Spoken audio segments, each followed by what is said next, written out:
Find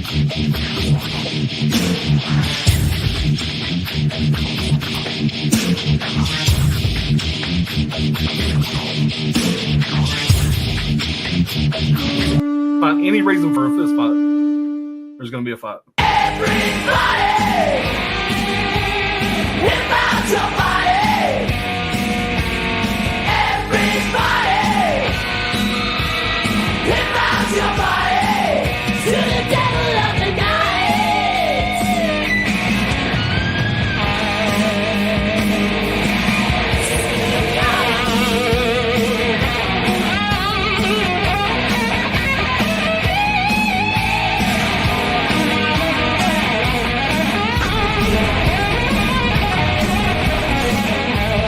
Maybe we can all have a moment of silence. We can all just say goodbye. We will be back with another earthquake for the world. Something rotten in the collection. Yes, we all have erection. So let's say goodbye for now. Everybody, get out your body. Everybody, get out your body to the devil of the night. To the devil of the night. To the devil of the night. To the devil of the night. Yeah.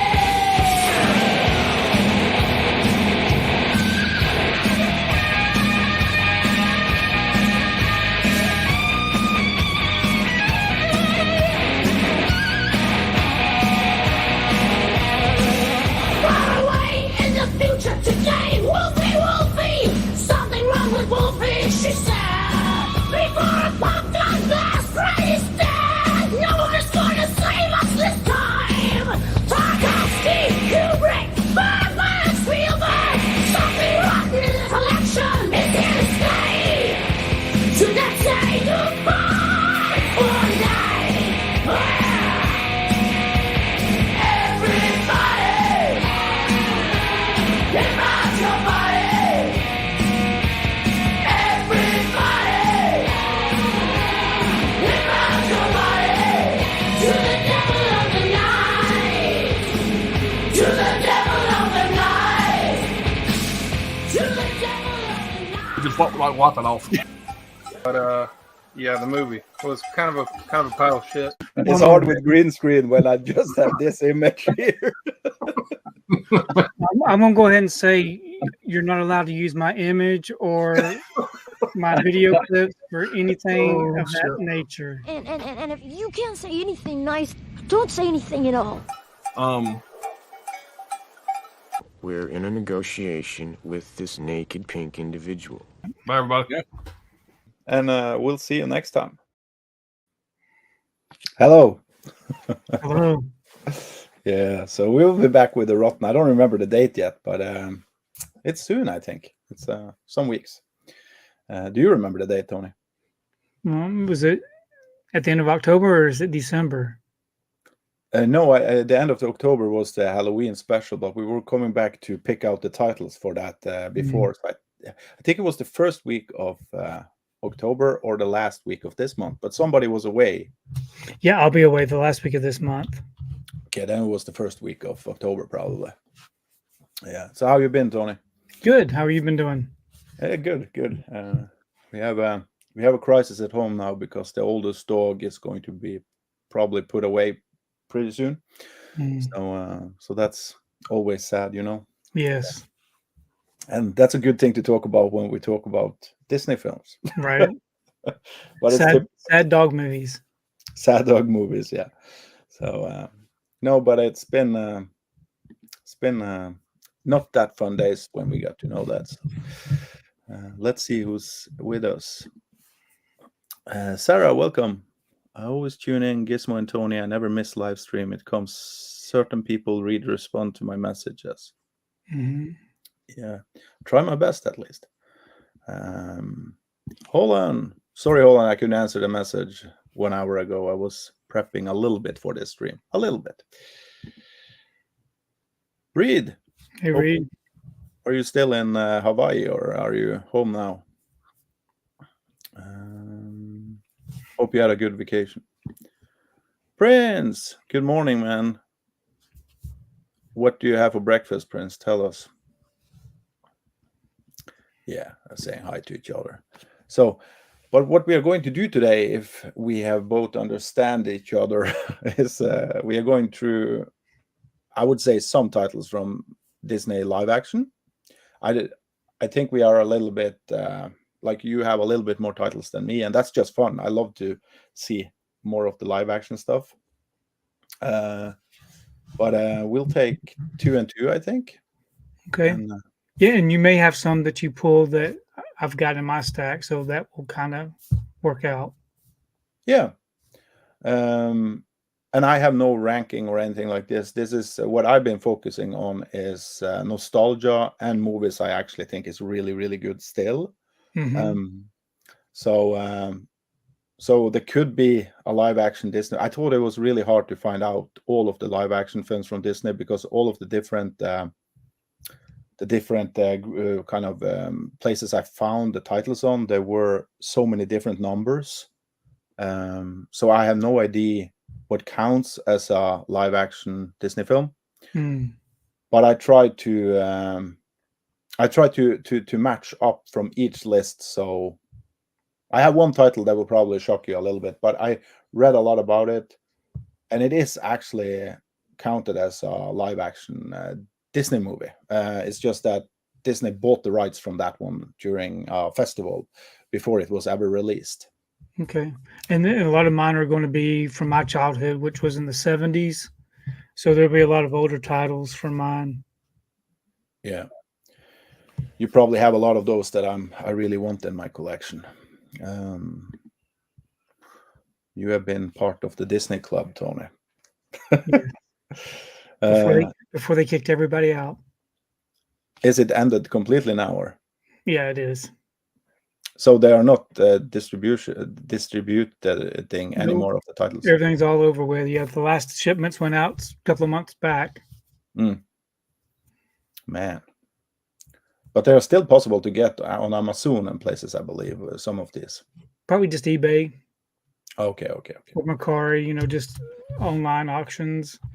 Yeah, I got most of them through secondhand store here in Norway, actually. So, and you bought me 2 of them, actually, when you sent me a package. I can say it now because you can't get kicked out again from the Disney Club. Yeah. Okay, so do you want to start with 2 titles, or? You go ahead. You can start. I can start. Okay, I will actually just go with. I was actually thinking of going with, but I can go with one of my favorite comedies from America. I would say from all time. I love this film. I haven't opened it yet, but I have it on DVD, and the last time I saw it was actually on DVD, and it's Cool Runnings. Oh yeah, that's a good one. Yeah, I love this film. It's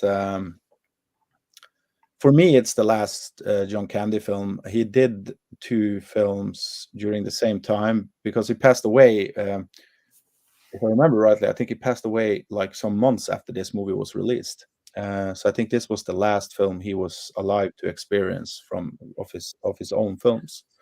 There's so many memorable quotes in the film, and I normally I get a little bit obsessed. I'll get a little bit sad when they recreate reality in a totally different way than it really happened, But in this movie, I think it's just fun, and I'm happy they did it. Because, in the film, when the Jamaican bobsled team goes into the Olympics, they are kind of looked down on and hated and everything from the other teams. But in reality, they were loved, and it was like a big celebration when Schumacher came. But it worked well for Disney always tries to do like these underdog stories to where they have a rise, and yeah, it's Disney's formula. Yeah, and it works perfectly in this one. This is the highest grossing live action movie Disney have had up to this point. Oh. And and the last John Candy movie that he was alive to experience the release of. Was it Sanka? He was always saying something like, Sanka, you're dead or something. Yeah, man. And one really funny thing is that when I saw this film as a kid, I was probably 12 or something, 11. There is who was it they called Tallulah in the film? I don't remember. They were going to name the sled they have, the bobsled, and one of the guys said, let's name it Tallulah, and the other guy said, that sounds like a $2 hooker or something. And he says back, well, that's my mother's name. And that joke always made me crack up. But what makes it even more funny is that, like, 10 years later, the princess of Norway called her baby Tallulah. So that was an inside humor for my part. I don't think she have seen the film though. So I think that's what I can say about Cool Runnings. I also have a movie I've seen 100 times probably, and I'm not actually going too far by saying it. It's The Mighty Ducks, the first one. Yes.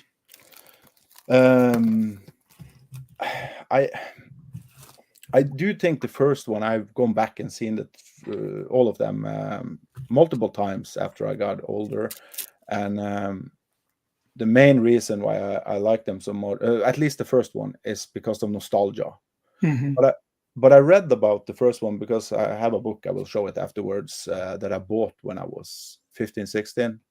Has tons of information about Disney films, and I read about the film that it was supposed to be a serious drama with like a 15-year-old age limit or something like that. It was going to be really dark. And the trainer, Emilio Estevez, was supposed to be a drunk and everything. And I think you can see it in the film that it still has something of that in the story, because when he has, you have seen the film, Tony? Mm-hmm. When he has those memories from back in the days when he is with his trainer, I don't remember if it was his father or the trainer, but when he's on the ice and he hurts his, this is just a training, but later on he hurts his ankle, so he can't ski anymore. No, not ski, but stand on the ice in the same way or play hockey. Those scenes are shot really different than the rest of the film. That it feels almost like a really serious drama with those scenes, and I think actually that's the best part with the first one. I will come back to the other ones later on, but I highly recommend everybody to check out Mighty Ducks. It still holds up. I think it's still worth watching. Have you ever seen the Bad News Bears?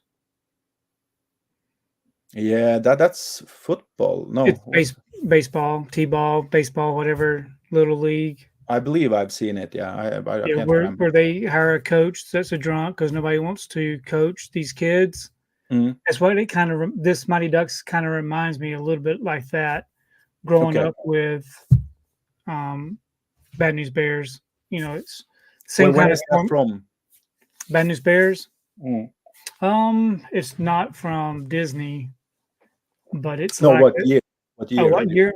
Probably 1970, probably around 77. Okay, I probably not seen it then. I thought it was a 90 film. But it's about them trying to find a coach to coach these kids that can't really coordinate and play ball. But yet, once they do, they really become a pretty good team. So that's kind of what the Mighty Ducks formula is, kind of similar to that. Wasn't there a movie in the beginning of the 90s, Tony, when there was about a baseball film about kids where there was like this little skinny dude with was a really big. Do you know what I'm talking about? Comedy. Little Rascals? No, Little.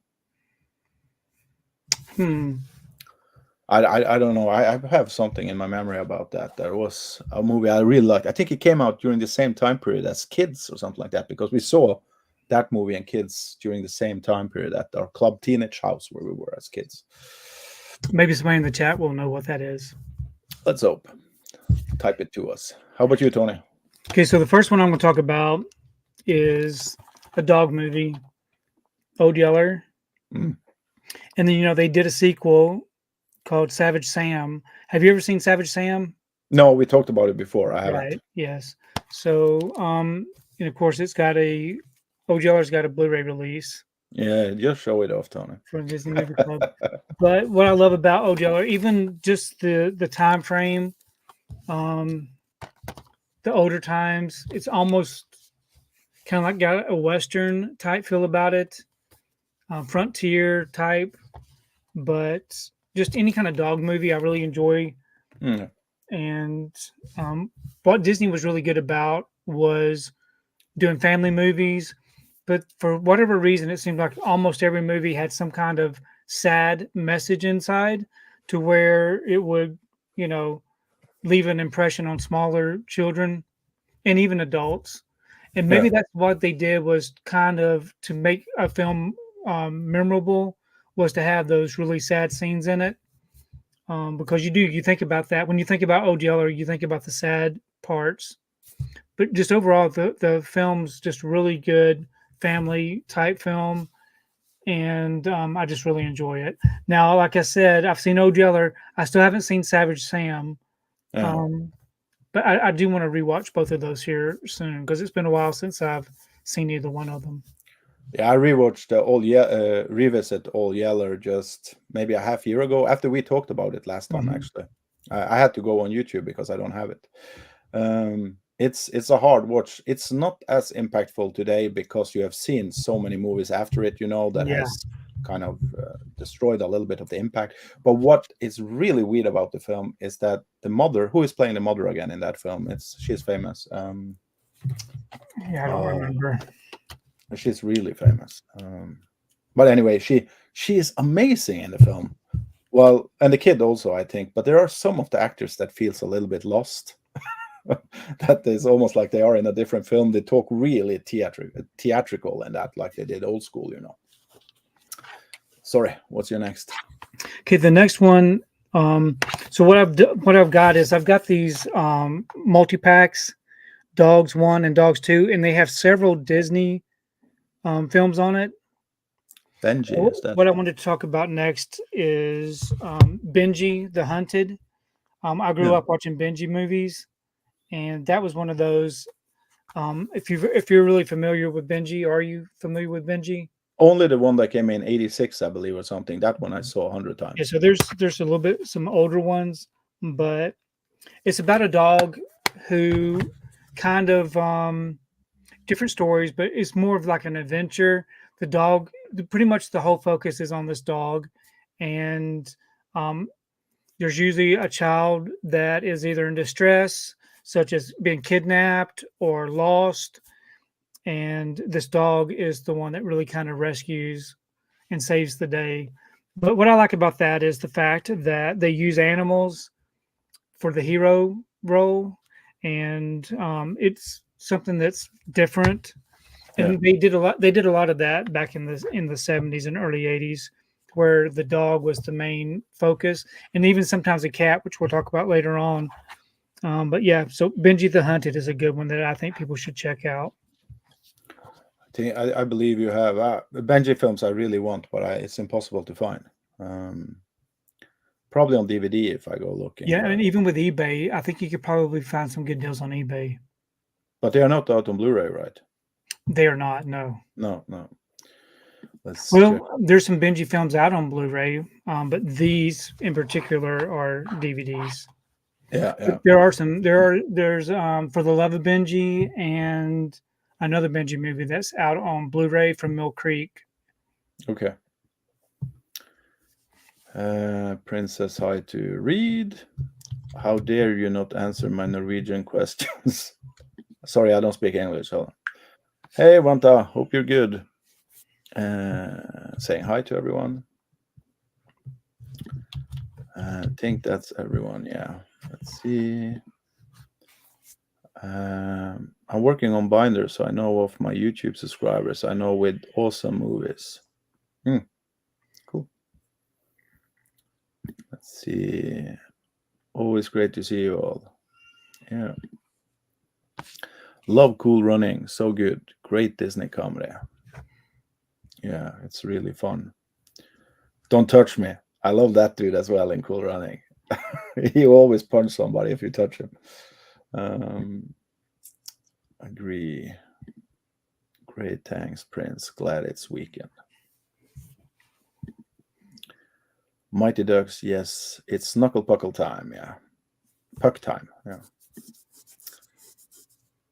Disney made such great feel-good movies. Just lost their way last couple of years. Yeah, definitely a different atmosphere for Disney. It is focusing on wrong stuff, I think. Skate. Yeah, I said wrong. That's why I'm on it. I believe I did a video for Tony to check on. I know Tony did March 7th. Hey, Hagen. Hope you're good, man. Me and Hagen I saw Hagen's, he watched a short film that he reviewed on Letterboxd, so I had to check it out. It was on YouTube. I can't remember the title. It was fun. It was fun. It's just a 5-minute short or something. It was fun. Little Giants. Little Giants is the movie I was thinking of. Maybe Rick Morency or what's his name is in that one. I don't remember. Bad New Bears is baseball. 76 family comedy. Mm-hmm. I was really close. I said 77. It was 76. Yeah. Well, then you're dead wrong, Tony. Dead wrong. Yep. Life story. Bad News Bears with Walter Matthau in the 70s. Let's see. Listening, fighting with a migraine. Sorry, migraine. Sorry if I don't respond. Yes, that's headache, right? Hope you feel better soon, K-Man. I bought The Rocketeer on VHS yesterday. It was cool to find a live-action Disney movie. Yeah, that's cool. Yeah. Anthony Tang, what's your name? Gismo. Sarah, as for Walt Disney, Tony, Gismo, have you no ugly Benny? I'm not familiar with that one. Benny Mill Creek. Ugly Benny is the title. Let's see. Cayman says there is a 3-pack of Benji at Big Lots usually. Nice. You have all of those cool releases over there. We need to go to Germany, and there they cost so much. Yeah, you're right. It is Rick Moranis. Yeah. I liked that when I was a kid. I have no idea how I will like it today. Okay, so my next two, I can just take whatever, right? This one, I don't know if you count this as a Disney, but it is Disney.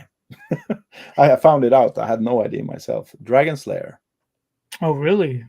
Yeah, it's produced by Disney, or I actually wrote it down. Co-produced between Walt Disney Studios and Paramount. And now Paramount is 100% Disney, but back then it was co-produced between them. And I actually looked up on YouTube. On YouTube back in the days, the movie didn't have Paramount logo in the opening. It had Walt Disney. Oh, really? Yeah. I never knew that. No, me neither. But I knew this film when I was a kid, and I know it today because I love it. It's one of the weirdest kind of, at least now when I know it's Disney. But just, it's kind of Conan the Barbarian, just made a little bit more childish and not with the greatest budget. Have you seen this one, Tony? I have. Yeah. What I like about it is that, because when I went back to it, I hadn't seen it for 15 years or something, 20 years probably.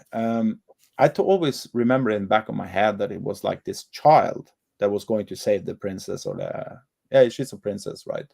Because she's the daughter of the king. But it's actually a grown-up man, and it's not usual for Disney or any kind of stories like this where you're following grown-ups in this kind of case when it's made for like a family film, right?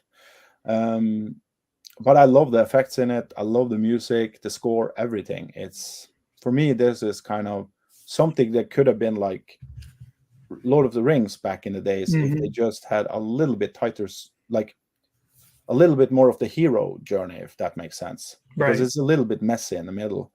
But I think this is the best production I've seen from this early. I think this is like the beginning of the 80s.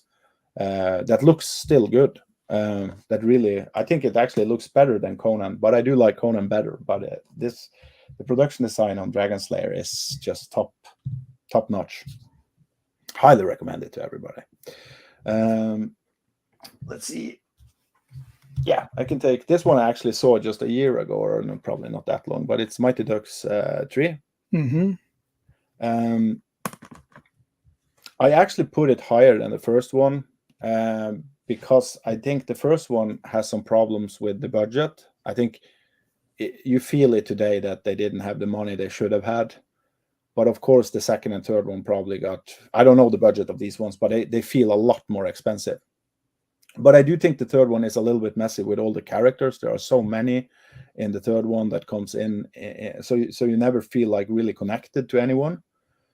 But it's just a fun movie, and it has a lot of cool gadgets. Is that the English word? Like, they do stuff that is fun. I don't remember if it's the film where they have that strange shot where the puck, or what you call it, goes like this. And it's it is a fun. The thing with the Mighty Ducks films is that I can see them over and over again, and I don't laugh off them anymore. But it's more about the cozy, probably a little bit because of nostalgia. Yeah. But I do think Emilio Estevez was perfect to be cast in this. And of all of his films, the ones I remember him most for is The Mighty Ducks and Young Guns. I wonder what happened to him, because he was kind of bigger when I was a kid than Charlie Sheen was. Right. Yeah. He just kind of, I don't know, he just kind of dropped off. He did. It's weird. It's weird. So that's my two. Okay, my next two, I'm just doing two in a series. That's the Shaggy Dog and the Shaggy DA. There is a direct sequel to the Shaggy Dog, but this is another one that I grew up on, where this young boy, teenage boy, turns into a dog and goes on this. It's kind of like a mystery type adventure. And have you ever seen the Shaggy Dog before? I have, when I was a kid, but I think there was a newer one that came, or a remake or something that came in. The Tim Allen Shaggy Dog. Yeah. That's which I've never seen that one. Okay. But I love the original. I remember seeing it and the Shaggy DA in the theater when they came out. DA? What's Shaggy DA, District Attorney. Okay. So yeah, Shaggy DA. Yeah. But yeah, it's another dog film. They're like adventures, and just like the disc art. See how the dog is, yeah. So in the middle, or yeah. I loved it when Disney used to do disc art like that. Yeah. Now I see it. Yeah. But just another good adventure type family film with a dog. You know, back in the 70s, it didn't take much to humor, I guess, a family. You know, nowadays they throw so much stuff into these films to try to get a laugh. But just good, clean story writing and stuff back then, just very nostalgic for me. And it's not only that. Sorry, if I just said it's not okay. only that. I think also with I can go and see a new Disney film. Like, to be honest, I actually kind of thought that Dumbo, and I know it's hated. Dumbo is hated, but I actually find a little bit enjoyment out of that film because I felt like it was Tim Burton. But if I compare it with another one like Beauty and the Beast, the live action film, I liked a lot with that film. But right away, when the movie takes off into the big spectacular with the fight and all of that, it kind of lost me. And I don't want to go and revisit that one, but I can revisit the 3 Beauty and the Beast films made from the 70s up to the 94, right? Because they are calm, it's more about the story. Right. Like you said. And then my next film is Angels in the Outfield. Never heard of that one. Baseball type movie. Is it 70s, like you said, or? This one I think is probably early 90s, maybe late 80s. Okay. No, I haven't heard of it. And it's about a struggling baseball team who is having a hard time winning games, and then there's this angel. I don't know. It's really hard to explain, but it's one of those feel good Disney films with adult baseball players. You know, a real baseball team. Yeah. You know, not kids. But it was enough to where they made all these different sequels to go off after it. I've never seen a single sequel. I've always enjoyed the original. But you know, Disney's always tried to keep pushing the same. You know, if something works very well, they'll just keep doing sequels for it for as long as they can drag it out. It's almost like drugs for kids, you know, back in the days. We were swallowing all of that. Yeah, and the good thing about Angels in the Outfield though is it was intended mostly. To me, it seemed like it was geared toward adults. Yeah. Okay. Yeah. Have you seen Blue Chips with? It's not Disney, but with Nick Nolte and. I haven't seen it. I've got it in the collection. I've just never watched it. Yeah, I haven't seen it since I was a kid, but I saw that movie 100 times. I love that film back in the days. I need to check it out myself. It's imprint, right, to have it. Yes. Yeah. Let's see. Hey, Skolder. Hope you're good, man.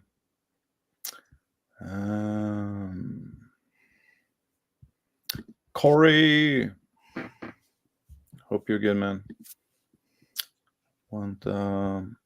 K-Man says, Dragon's Lair, I always confuse the animated video game movie version. Dragon's Slayer, probably. Yeah, so there's Dragon Slayer, and then there's Dragon's Lair. Okay. Yep. And you see, he confused me now, so that's good. Ali, welcome. Yeah, so that's everybody. Let's see. Oh, sorry. So my next. So I haven't opened this yet because I haven't checked out the 4K, but I actually have the Blu-ray here as well. And I bet you have it as well, or else I'm shocked. So this movie I saw on cinema when I was a kid. It's Hocus Pocus.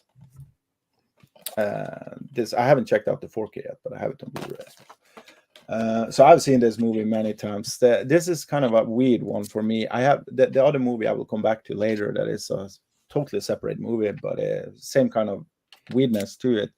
Because I don't know what it was in that time period of Disney, but I was a little bit tired of Disney just that year or something. So when I went and saw Hocus Pocus, I was shocked how good it was. It kind of is the 90s, the Goonies kind of Monster Squad movie that we were missing. And it takes kids seriously.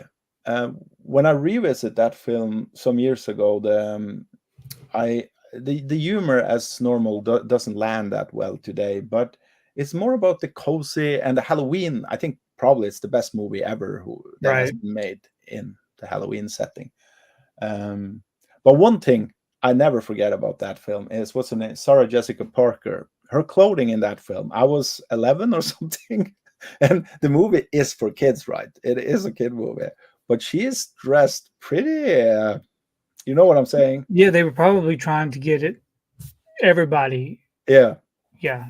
But a kid that is around 11 will never forget that image in cinema, like seeing that. Yeah, it's a really and the effects in this one, and it's one of my favorite kind of movies with matte paintings, and it's almost like you don't see where the matte paintings begins and ends because they have done such a clever job in hiding it. And I was shocked because I saw behind the scenes of this one. I thought it was green screen in many of the scenes they had filmed, but it's actually movable matte painting. So they move the background with the actor, and it's amazing. Nice. Yeah, it's really, really cool. Yes, really good. It was perfectly shot the way that they did that. Good characters, a good cast. They could all act, and very nostalgic. So I really love that movie. I was 12 years old actually when it came out, so I wasn't 11. Yeah, so that's that one. And let's see, I can just take this one. This one I haven't seen since I was a kid.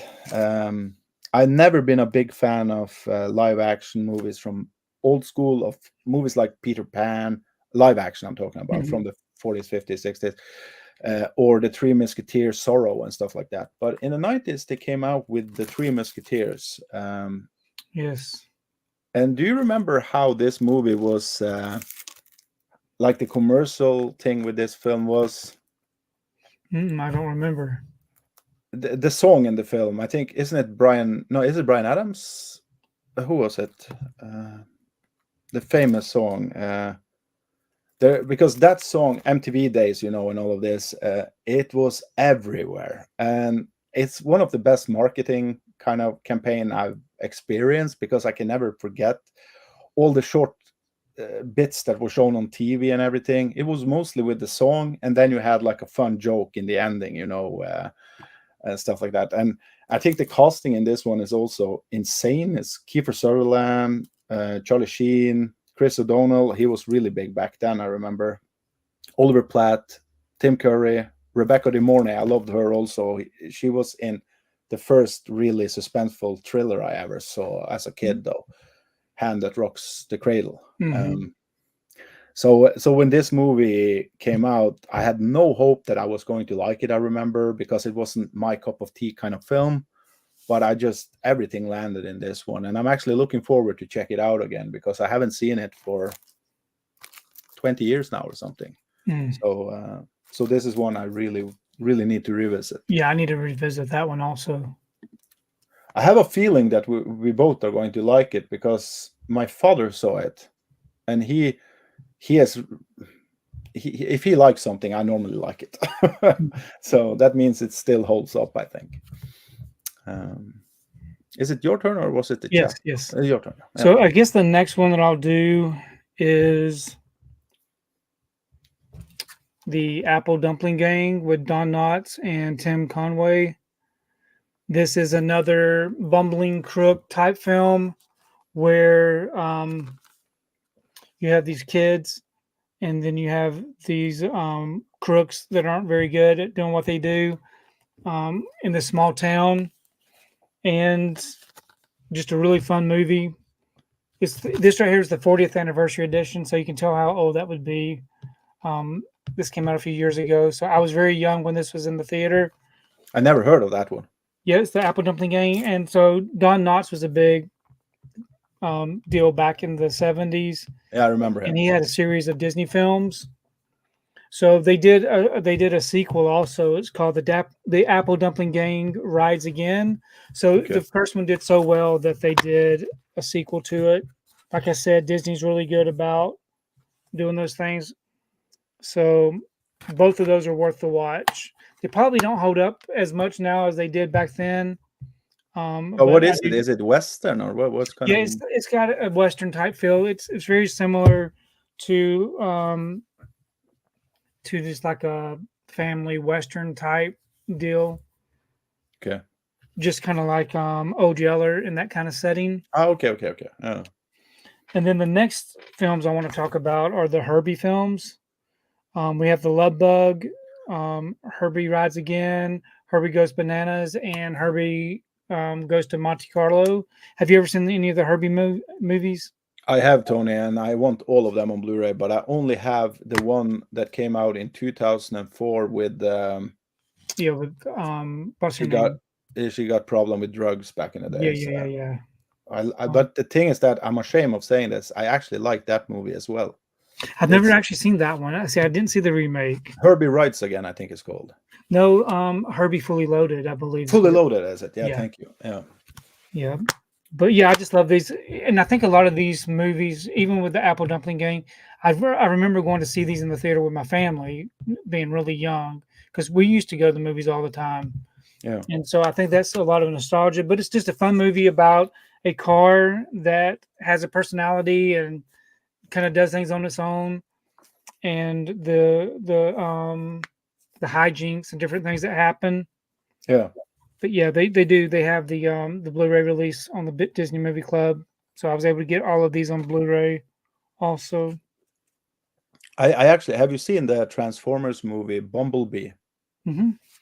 That's like, I love the first Transformers film that came, and I loved Bumblebee. All the rest I don't like, to be honest. Right.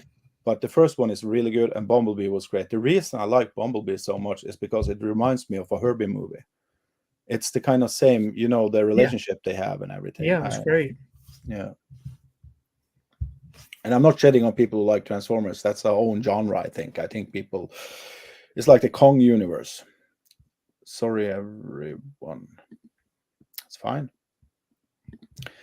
I need to improve my UFC record. And yes, there's UFC game Gizmo. Yeah, I think you said it to me earlier. I had to do the dishes and turn down for my mom. Nice. Angels in the Outfield 94 is on YouTube. Is that one of them you said right now, Tony? Yes. Okay. Up and down.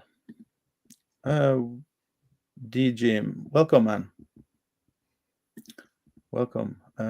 D, let's do the shoulder dance. Yeah, that's always ready for the shoulder dance. UFC in Norge from the Sphere this weekend, Prince. Yeah, I think it's tomorrow night, right? I know I got my money on O'Malley. Me too. KO round 2. Vanta is into everything. I love it. She wants some fighting action. Yeah, she's British, so that's probably normal. Shoshenko for the world. No. FTW. What's that? My God. And yeah, I hope Shoshenko wins as well. I think she deserves to get another title shot. The Three Musketeers one is my one and only Disney Movie Club release. Yeah. Does that mean you like it, Scholar, or is it just randomly that's a movie you picked up? It was probably hard to get that, let alone any of the other Disney Movie Club exclusives. I got it actually, and this is weird. I got 2 from you, Tony, so thank you very much. But I actually got the rest I got from a person that sold it in Norway, really cheap. So I was lucky. He probably paid a lot for it. Yeah. 25/7 MMA records for me, not bad. All for Love was the song. Yeah, a song written by Bryan Adams. Yeah, Robert John Mutt-Lang and Michael Kamen for the soundtrack, The Three Musketeers. You remember that song, Tony? I don't remember, but if I was to hear it, I would probably remember it. You will. The movie, the song that I remember from Bryan Adams is the one he did for Robin Hood, Prince of Thieves. What was that again? Is that the one where he did the one that's Everything I Do It for You? Oh, is that from that film? Maybe, yeah. What happened to Bryan Adams? He also just... I don't know. I love Bryan Adams. He had some great music back in the 80s. Bon Jovi as well. Those two I always put in the same because they were big in the same time period. Rod Stewart and Sting. Yeah, both of them also. Herbie Fully Loaded. We actually had a car that looked like Herbie growing up too, so that kind of helped the nostalgia. We used to drive around in a little bitty Volkswagen. German Bubble. Yeah. Prince also like Herbie Fully Loaded. So there you go, Prince. Suddenly we like the same movie. We should do like this then, Prince. Come on. Don Knotts, always remember him in the Andy Griffith Show. Here. Lindsay Lohan. Yeah. The number 53 is from a baseball player. What did you had for dinner? Yep, he's asking Vanta Black what she. Oh, Vanta. I thought it was for you. Which baseball player? I'm not following now. Scholar said, watch the Herbie films from Finnish TV and never own them on disc. I only have the Fully Loaded one, actually. I love the films. Just Google, say Don Drisdell. There we go, Gizmo. Finally a decent choice, Bumblebee. Yeah. I like Bumblebee. I think that's a good one. LA Dodgers came in, yeah. Let's see.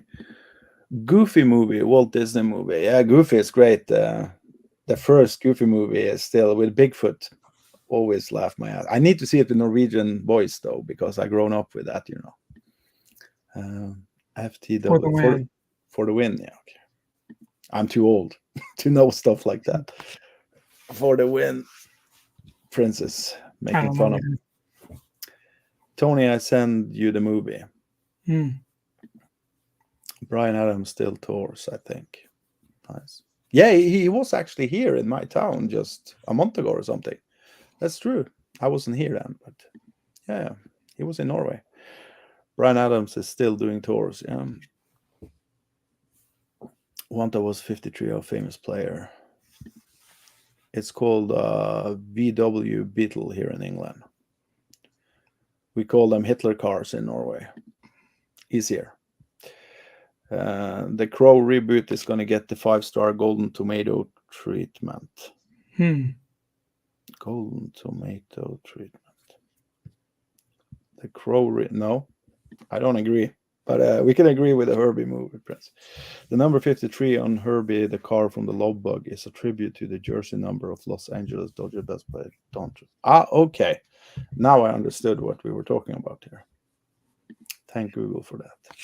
Disney Movie Club was one of the most horrible things they did. They owned the films, but would not sell them to the rest of the world. Yeah.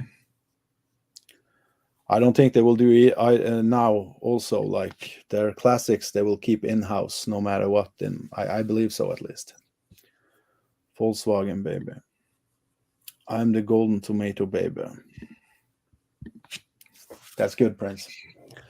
So the next one I think we have talked about before, Tony. I saw the original of this one. I wrote you when I saw it some months ago. And I love the original just as much as this. But I grown up with this one, and I saw this the first time when I was 11. And it's Homeward Bound. Mm-hmm. Only have the DVD of this. Boring DVD. Yeah, it took, like I said, it took many, many years before I got to see the original, so I had no clue there was the original. I think you were the one that showed me that, actually, Tony. Yeah. But what I would say that I wrote his name down. Mahomey. It's a dude that wrote about. It's many, many pages on. You can find it on Google, where he wrote the difference between the remake and the original.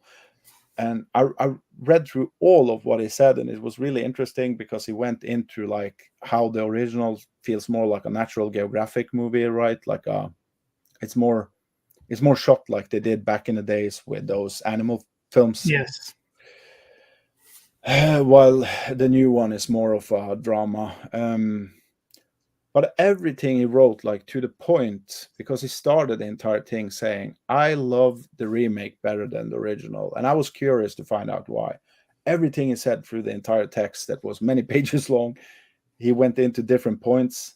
And in the ending, it was like, okay, they are kind of headbutting each other, like they are equal. But then he said the last line that made me think. He said that, the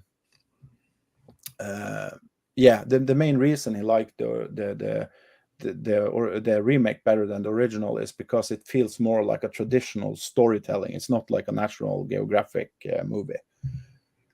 And it made me think, like what you said earlier, Tony, about seeing movies with stories instead of effects and all of the stuff today, like more focus on the storytelling. And I was thinking, I think the reason I like the original just as much as this, maybe even more, is because it feels original. I do love this as well. It's an amazing movie. I still can see this one and have fun. But I really want the original. It's something about it that just feels like its own film. Like there is nothing similar to it. But what's the old dog in this one called? Because he's always getting me sad.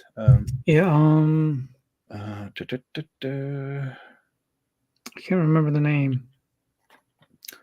I think Shadow is his name. Shadow. And there isn't actually anything really sad happening in film. If you have seen the entire thing, you know what I'm talking about. But it's something about his voice that is so perfectly cast. I just think, and I need to see that in English, actually. Yeah, so that's The Incredible Journey. The original, yeah. Now, the reason I like the original is because, like you said, a lot of the older Disney movies, you know, all these animal movies that they did way back in the 50s and the 60s, there was really not talking animals. It was always someone narrating the story. So you really got to just see these animals behaving the way that they did. out in the wilderness and stuff, fighting a cougar, fighting a bear, whatever it may be. But then when they did the Homeward Bound films, they made it where the animals, you could hear the animals talk, you Yeah. know, their thoughts or whatever. But yeah, I enjoyed both of those. But yeah, definitely the original is one that you're going to want to try to find and get a hold of, because it'd be really nice if they would do a Blu-ray release for all of these, but I don't know that they ever will.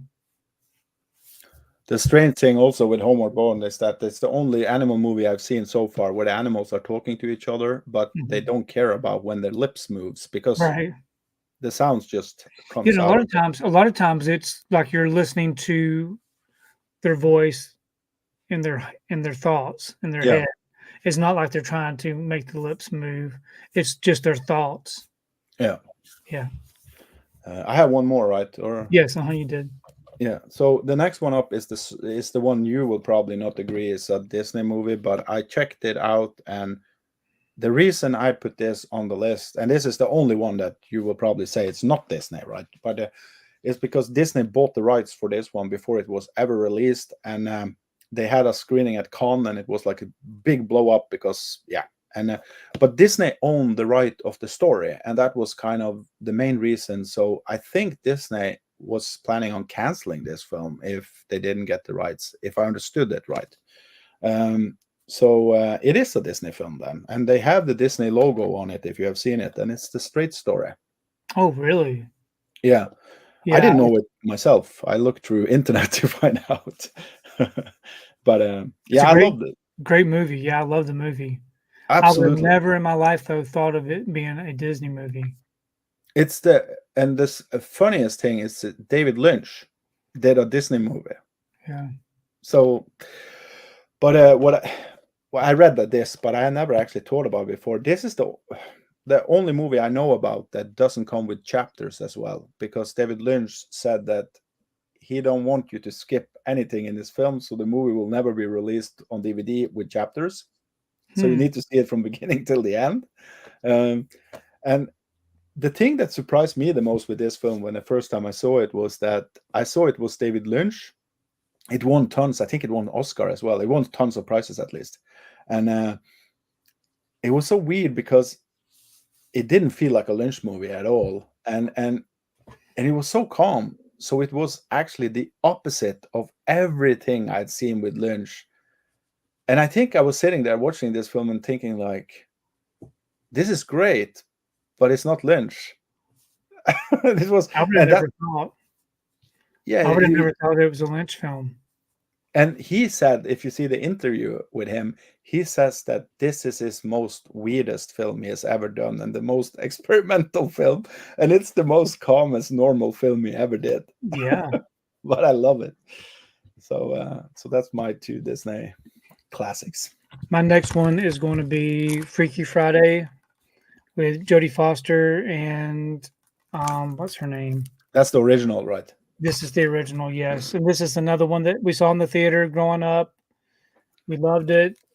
But they've done this kind of story so many times since this, where the person switched personalities. They keep the same body, but the person switches the personality into the other body. And usually it's with a father and a son, or a mom and a daughter. But yeah, it's just a really fun movie. Jodie Foster was a great child actor, and she had done so many different films as a child. And she had a few Disney roles that she did as a child. Another one was Candle Shoe. I don't know if you're familiar with that, but anyways, Freaky Friday is a great story. It's a fun type thing. And I would highly recommend people check out the original, which I know a lot of people that I hear from nowadays have only seen the Jamie Lee Curtis and the Lindsay Lohan Freaky Friday. Yeah. And from what I understand, they're going to be doing another one. There's a remake coming next year. Yeah. Of course. Yeah, I just looked up while you were talking Jodie Foster, because I think she's one of my favorite child actors of all time. She did some great stuff. Did you ever see the one, I think it's called The Girl Down the Street, or what's it called? the girl that lives down the lane. Yes. Have you seen that? Oh yeah, it's That's so weird. yeah. I love it, but I think the Mhm. whole movie is because of her. She is so amazing in that She was film. amazing.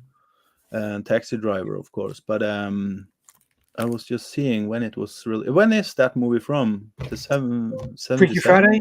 Yeah, it would Yeah, be 70. Um, even with magnifying glass, it's still so small I can't see. I found it here. It's 76. It 76? came out. It came out the same year as Taxi Driver and the girl that lives Oh, down really? the Wow, she was busy that year. man.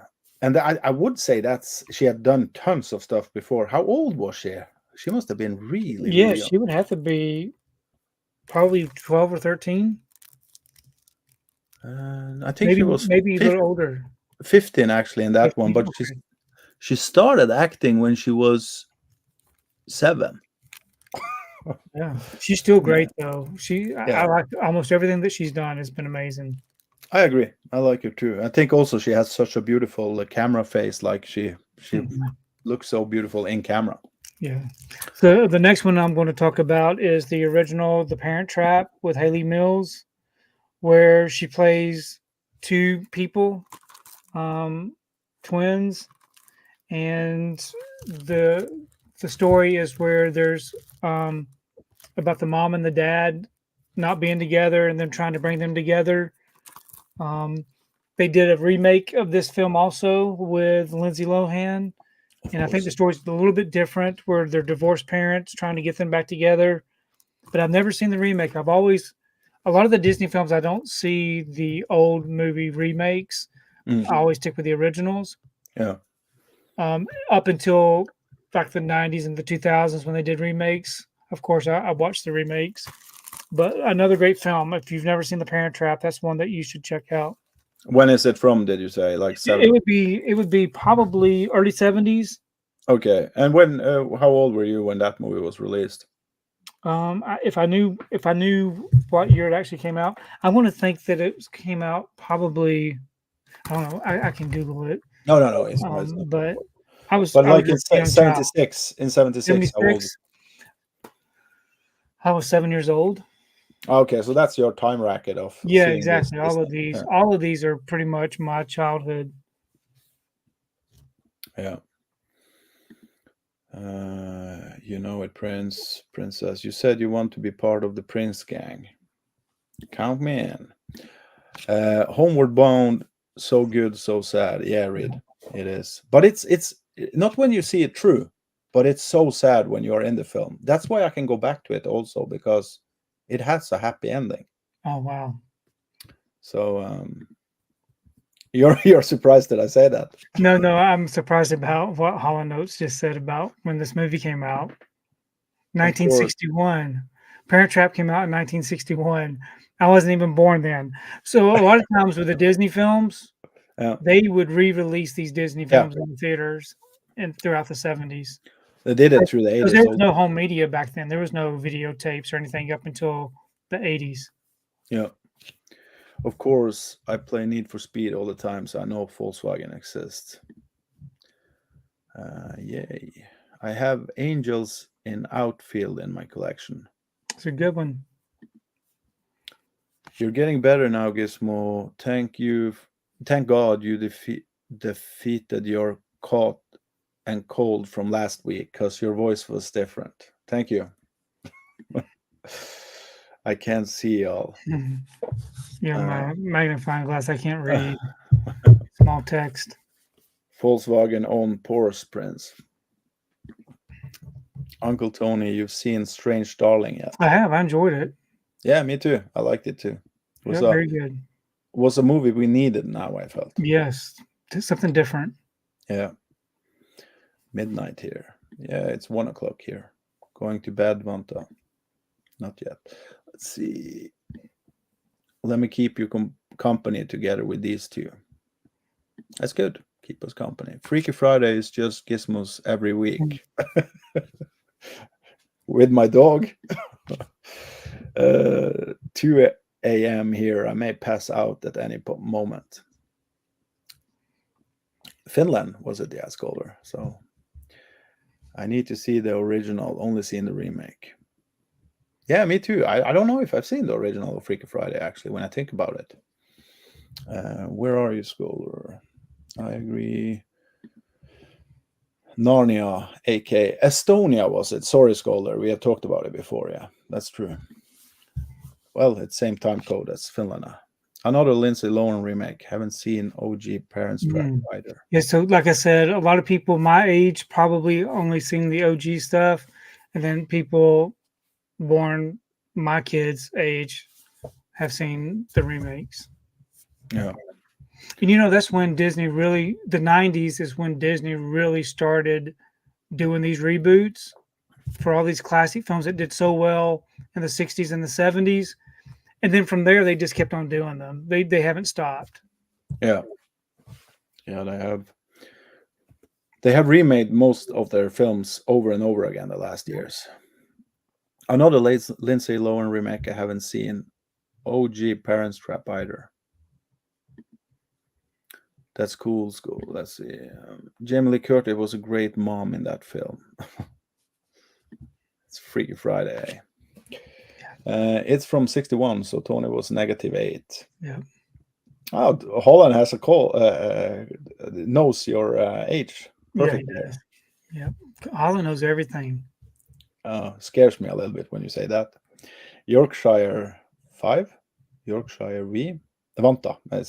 V is Vanta all the time. Yeah. Close Prince. I keep hearing good things about Strange Darling. Not seen it yet. Yeah, you will like check it. it out. Yeah. It's something from the abyss. Blink Twice. I'm planning to see next week. Yeah, did you see it already, Gizmo? Nope. I did. Was it great? It was okay. Okay. I know who's in it. It's the only thing I know about the film. I know nothing else. Okay, I will do a movie I don't have, but I think you said you had it, Tony, but I will just show the image. You can see if you have it.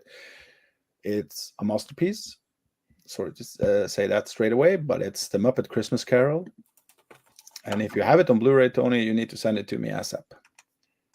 Is it Blu-ray? Oh, yes. Is it Disney who released it? Yes. I'm crying inside. Beautiful looking slipcover. And yeah, it's a masterpiece. It is. It's and this is kind of weird of me of saying also because there has been made many Christmas Carol films. Charles Dickens, isn't it? So is that your favorite rendition of the Charles Dickens? That's the strange thing of saying because I love many of the Christmas Carol films. But I do too. I love the older ones, way back when. Some of the very original renditions I've got on Blu-ray, but all of them are great stories.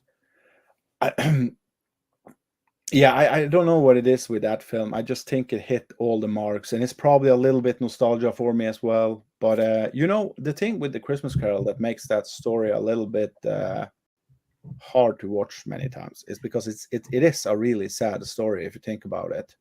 And I do think it's with Fiddler on the Roof, Christmas Carol, it's the only kind of musical big extravaganza stories that has been made that is about a man. Like he's a rich man, and in the Christmas Carol story, and in the Fiddler of the Roof, he want to be a rich man. If I were a rich man, you know, you have seen Fiddler on the Roof, right?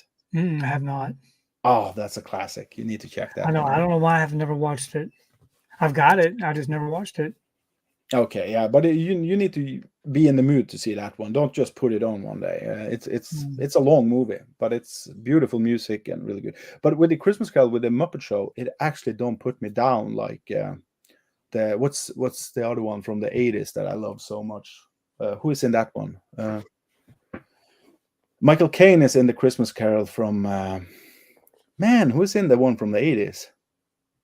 I have it on a big limited. But from you mean just like the movie for A Christmas Carol?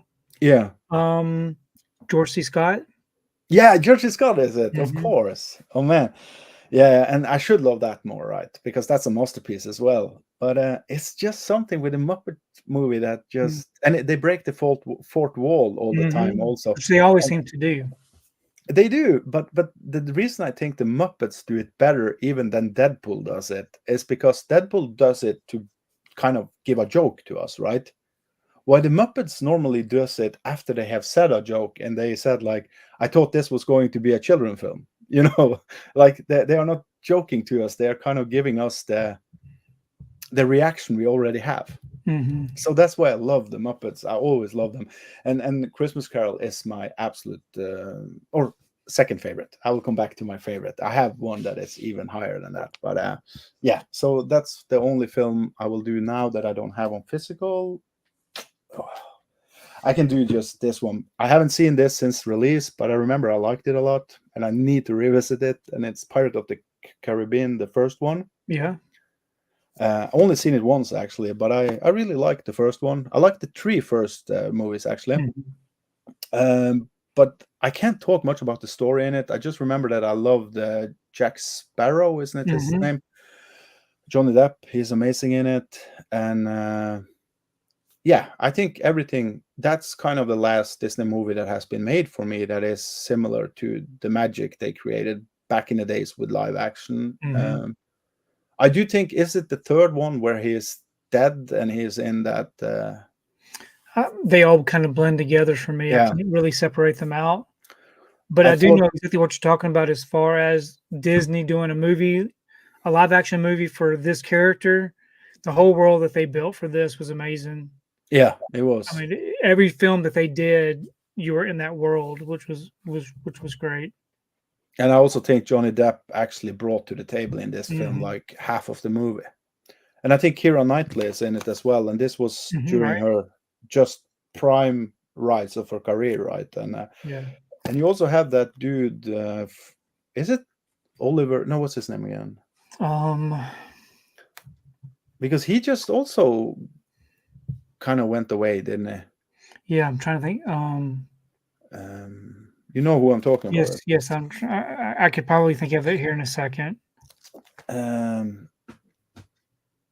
always mixed him with another dude. Yeah, I can see his face. I mixed him with Legolas. It's not the same. That's the other dude, right? No, it's the same. Is it the same? Yeah. Okay. Yeah. What's his name? Somebody in the chat will probably let us know.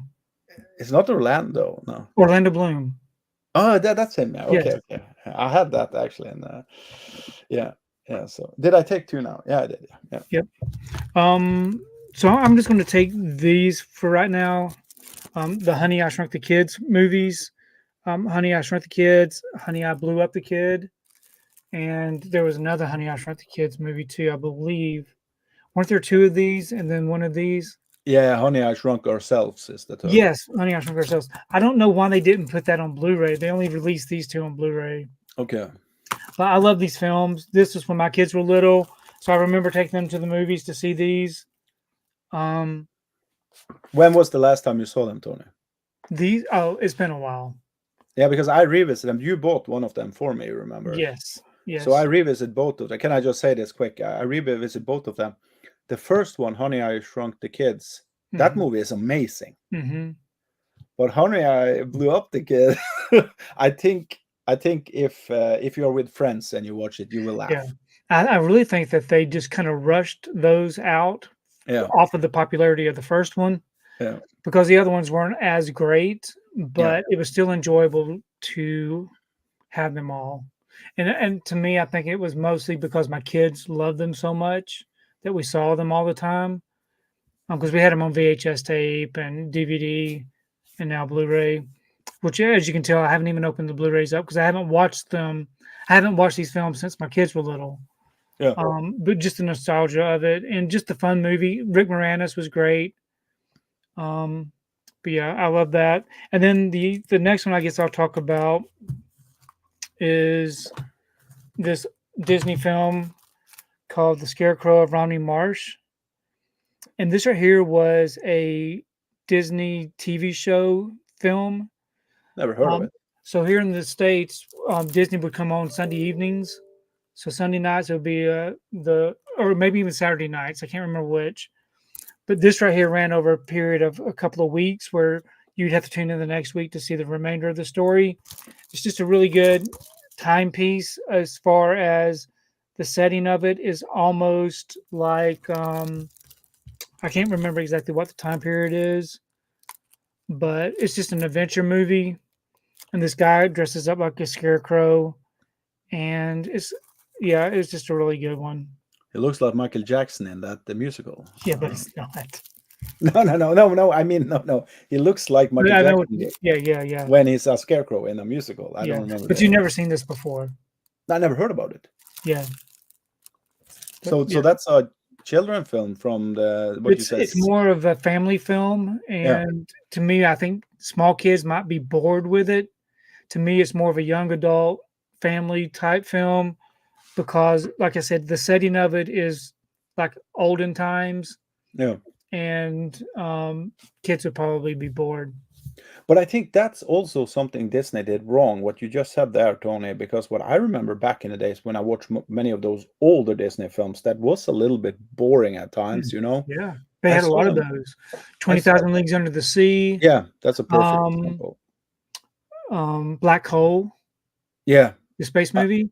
Those, to me, I think of what Disney was doing. They had the animated films for the kids. They had the animal films for the kids, but then they would have these adult type films for the older audience.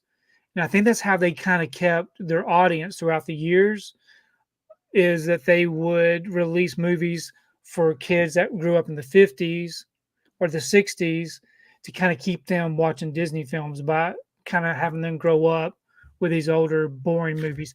Even with Tron. Yeah, Tron to me was boring. As a kid, I didn't want to watch it. As an adult, I appreciated it for what it was.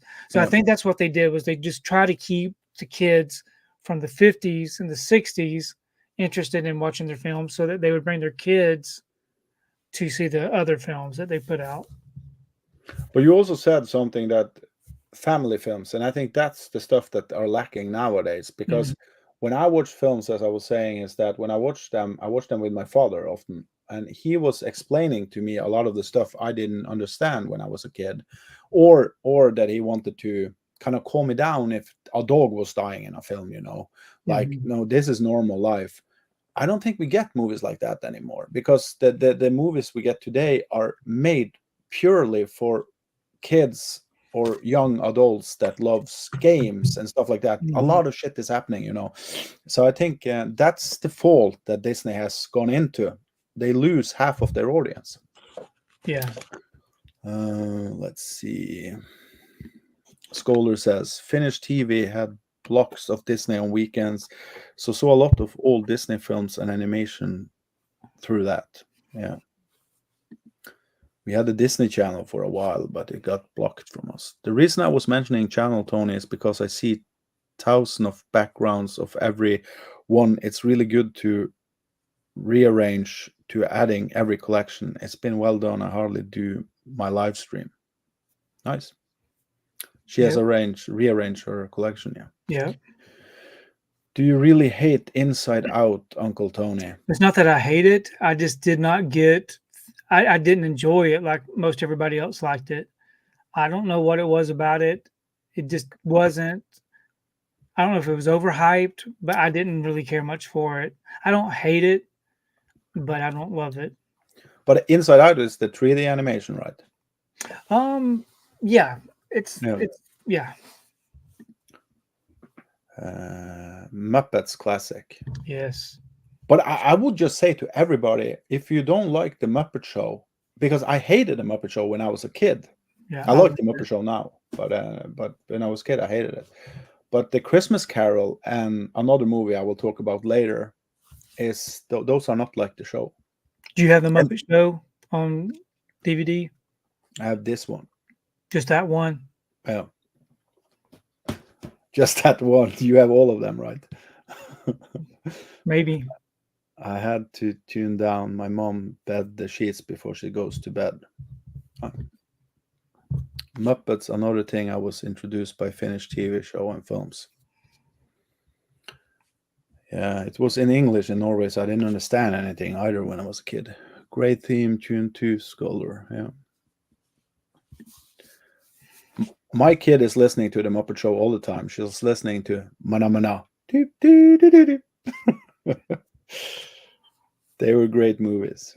Yeah. The Shrinking movie are a lot of fun. The Shrink Ourselves. Inner Space is a favorite. That's a good one. That's not Disney though, is it? No, it's not. No. Or else I would probably have picked it. Can't forget Jim Henson first broke the fourth wall with his Muppets on SNL. There's going to be an SNL movie coming out. Oh, the humor show in the 80s, or when it was. Yeah, when it first started, I think it's going to be based off the first episode. Oh yeah, I've seen the trailer. And the trailer looks really good. It's with no, who is in it? Will Ferrell? No, I don't remember who's in it. It looked like a bunch of people I didn't know of. Yeah, it looks like it's going to be good. But I think they would have done it better if they included all of the great actors that was back then. They just put them in the film. Why doesn't they do that anymore? In the 90s, if SNL was made in the 90s, a movie, they would have included everyone. You know what I mean? Yeah, I think they're really wanting to focus on the startup of the show and how it was just a farce, and they're just trying to get. Yeah. Anyway, I think it's going to be pretty interesting. Yeah. Love Inner Space. Yeah. Jim Henson is my childhood. Yeah. He did some scary stuff also with the puppets he had on screen. I didn't know that came in movies. That's cool. Yeah. SNL never big over here, really. But we saw them one time on YouTube, from all the sketches we have seen later on. Jim Carrey also started on SNL, didn't he? He started on In Living Color. Yeah, that's true. Yeah. That's also fun. Great. I loved In Living Color. Yeah, me too. And I also love Mad TV. That I haven't seen, I think. No, you put the Mana Mana tune in my head now, Gismo. Yeah, I have it in my head all the day long. 70s movies were really not my thing. Many are too slow to get into many times. A lot of negativity, I remember. Yeah, I guess if you think about everybody has different memories of their childhood and stuff, so it could trigger other things. Can, absolutely.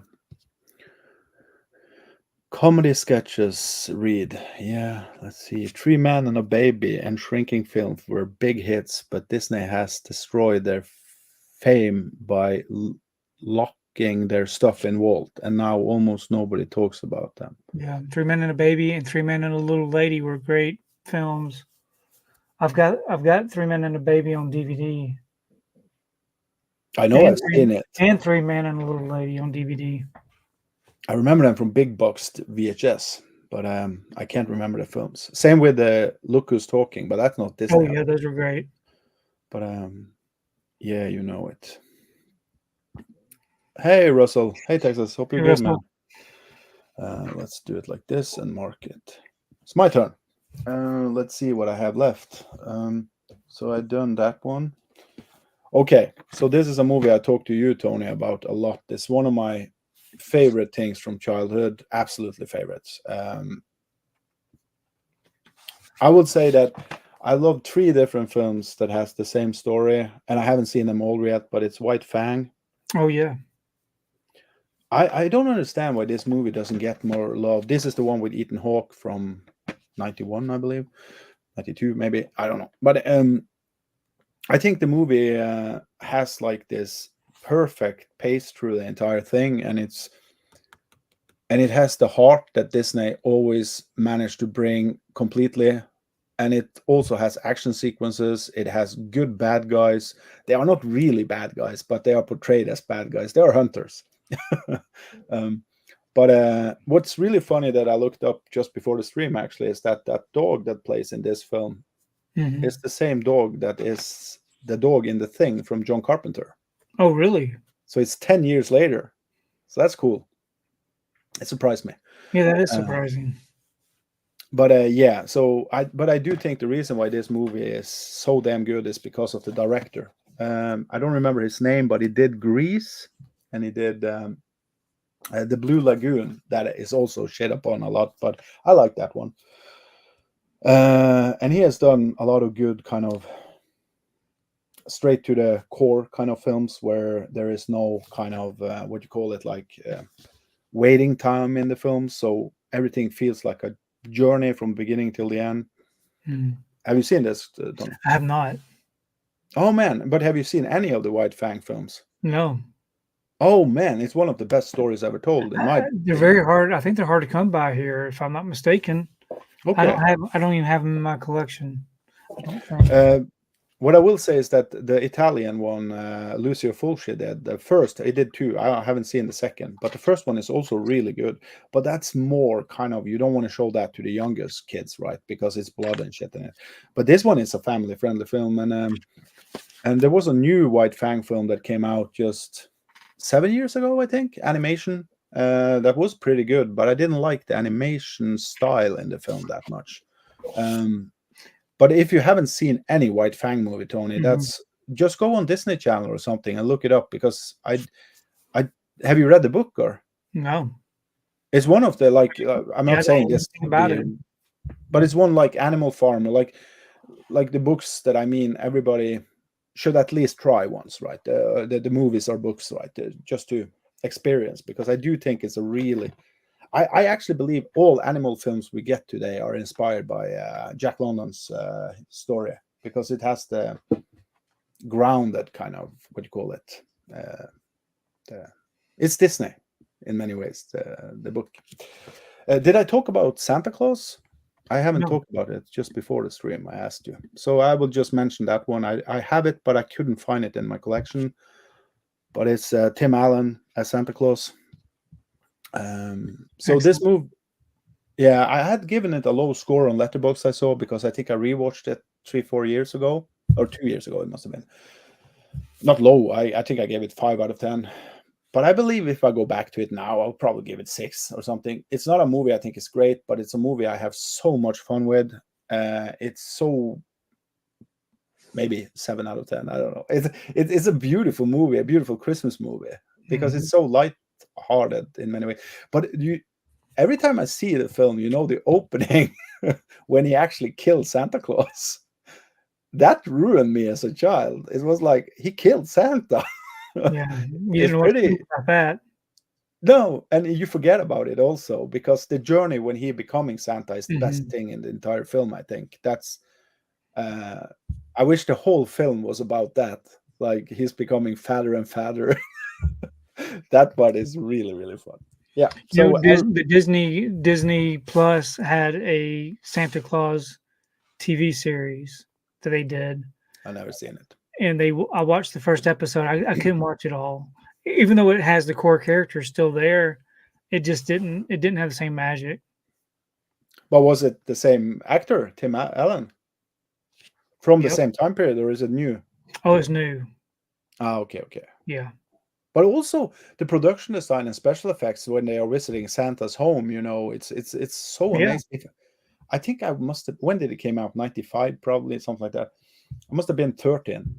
If I saw that as 10-year-old, you know, every time I saw presents in films, I got like in Home Alone, I just want to see the presents, know what he got. But it was something about the magical journey of becoming Santa. I loved, like when he gets fatter and fatter. I just love that. And he's also kind of a scumbag in the beginning of the film. Like, yeah, so you can see him change. Yeah.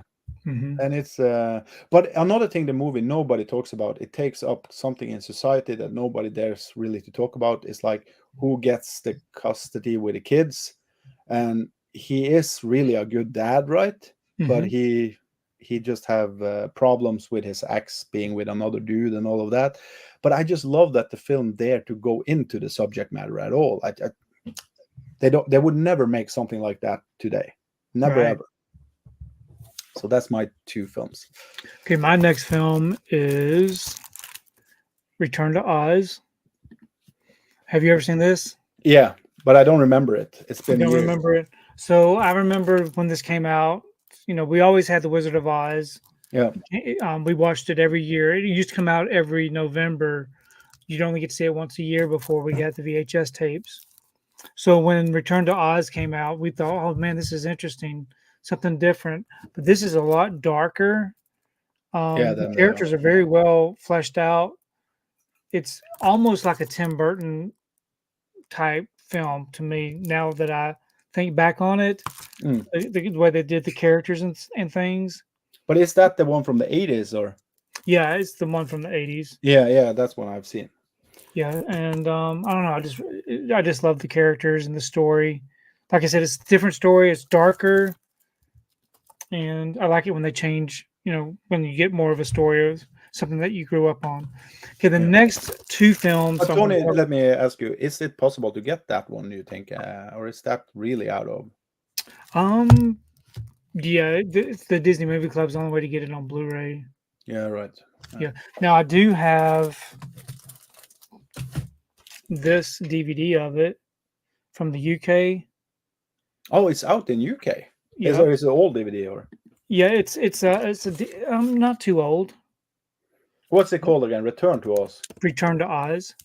I will just check Blu-ray first. And then I can talk about these other two. Yeah. So the other two are Escape to Witch Mountain and Return to Witch Mountain. So this is another one of those Disney films where they had a hit with Escape to Witch Mountain with these kid actors. Yeah. And then they did a sequel when they became older. But it's just an adventure story about these two kids with powers. And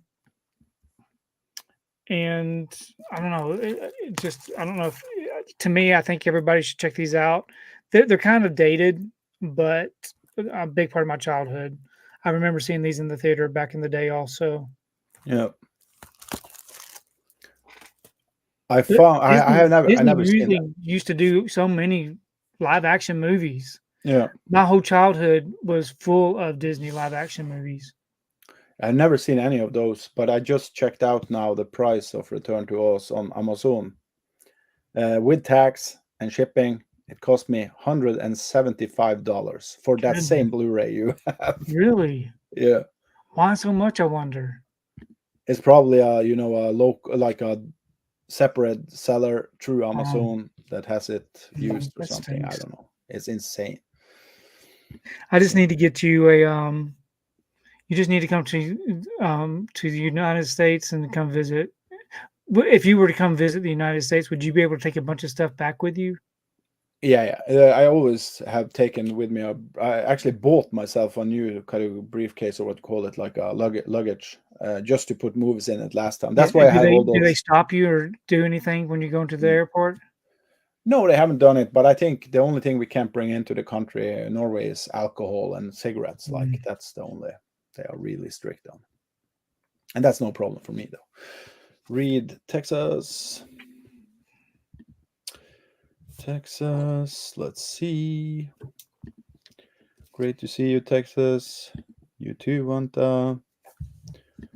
The Hardcore Rattlesnake. Cayman says 3 men and a baby had the famous Ted Danson cut out that resemble a boy in a gun stock. I remember the film, but I don't remember what it was about either. Was it like 2 men who had adopted a child or something? No. So no, it's about 3 men. Okay, so one of the I guess I can't remember, was it Ted Danson that was the father? But anyway, the baby was born and the 3 men looked after the little girl. Okay. So one of them was the dad, but there were 3 of them that looked after the little girl. Where was the mother? I don't remember what happened to the mother. If she died, I don't remember. I don't remember what happened. It's been a long time since I've seen it. Yeah, me too. I can't remember. If it's a Disney movie, the mother probably died. Wanta says, oh yeah, everyone thought a ghost was caught on film. Okay. Yeah, the cut for that was removed. Holland says, I got some nostalgia for Santa Claus watching it last Christmas. Yeah. Nice all. We shouldn't be talking Xmas movies yet, though. That's true. It's coming up, and I'm tired of Christmas before December arrives. So that's, Texas says, Ern Save Christmas is way better. That's also weird, because when I went through those Disney films, original Disney films, Ern's Goes to Camp, Earns Scares Stupid. No, Earns Christmas, and one more was counted as a Disney, but I didn't include them. But they was also counted as Disney films. That's weird. Yeah, because we would never count them as Disney. Yeah.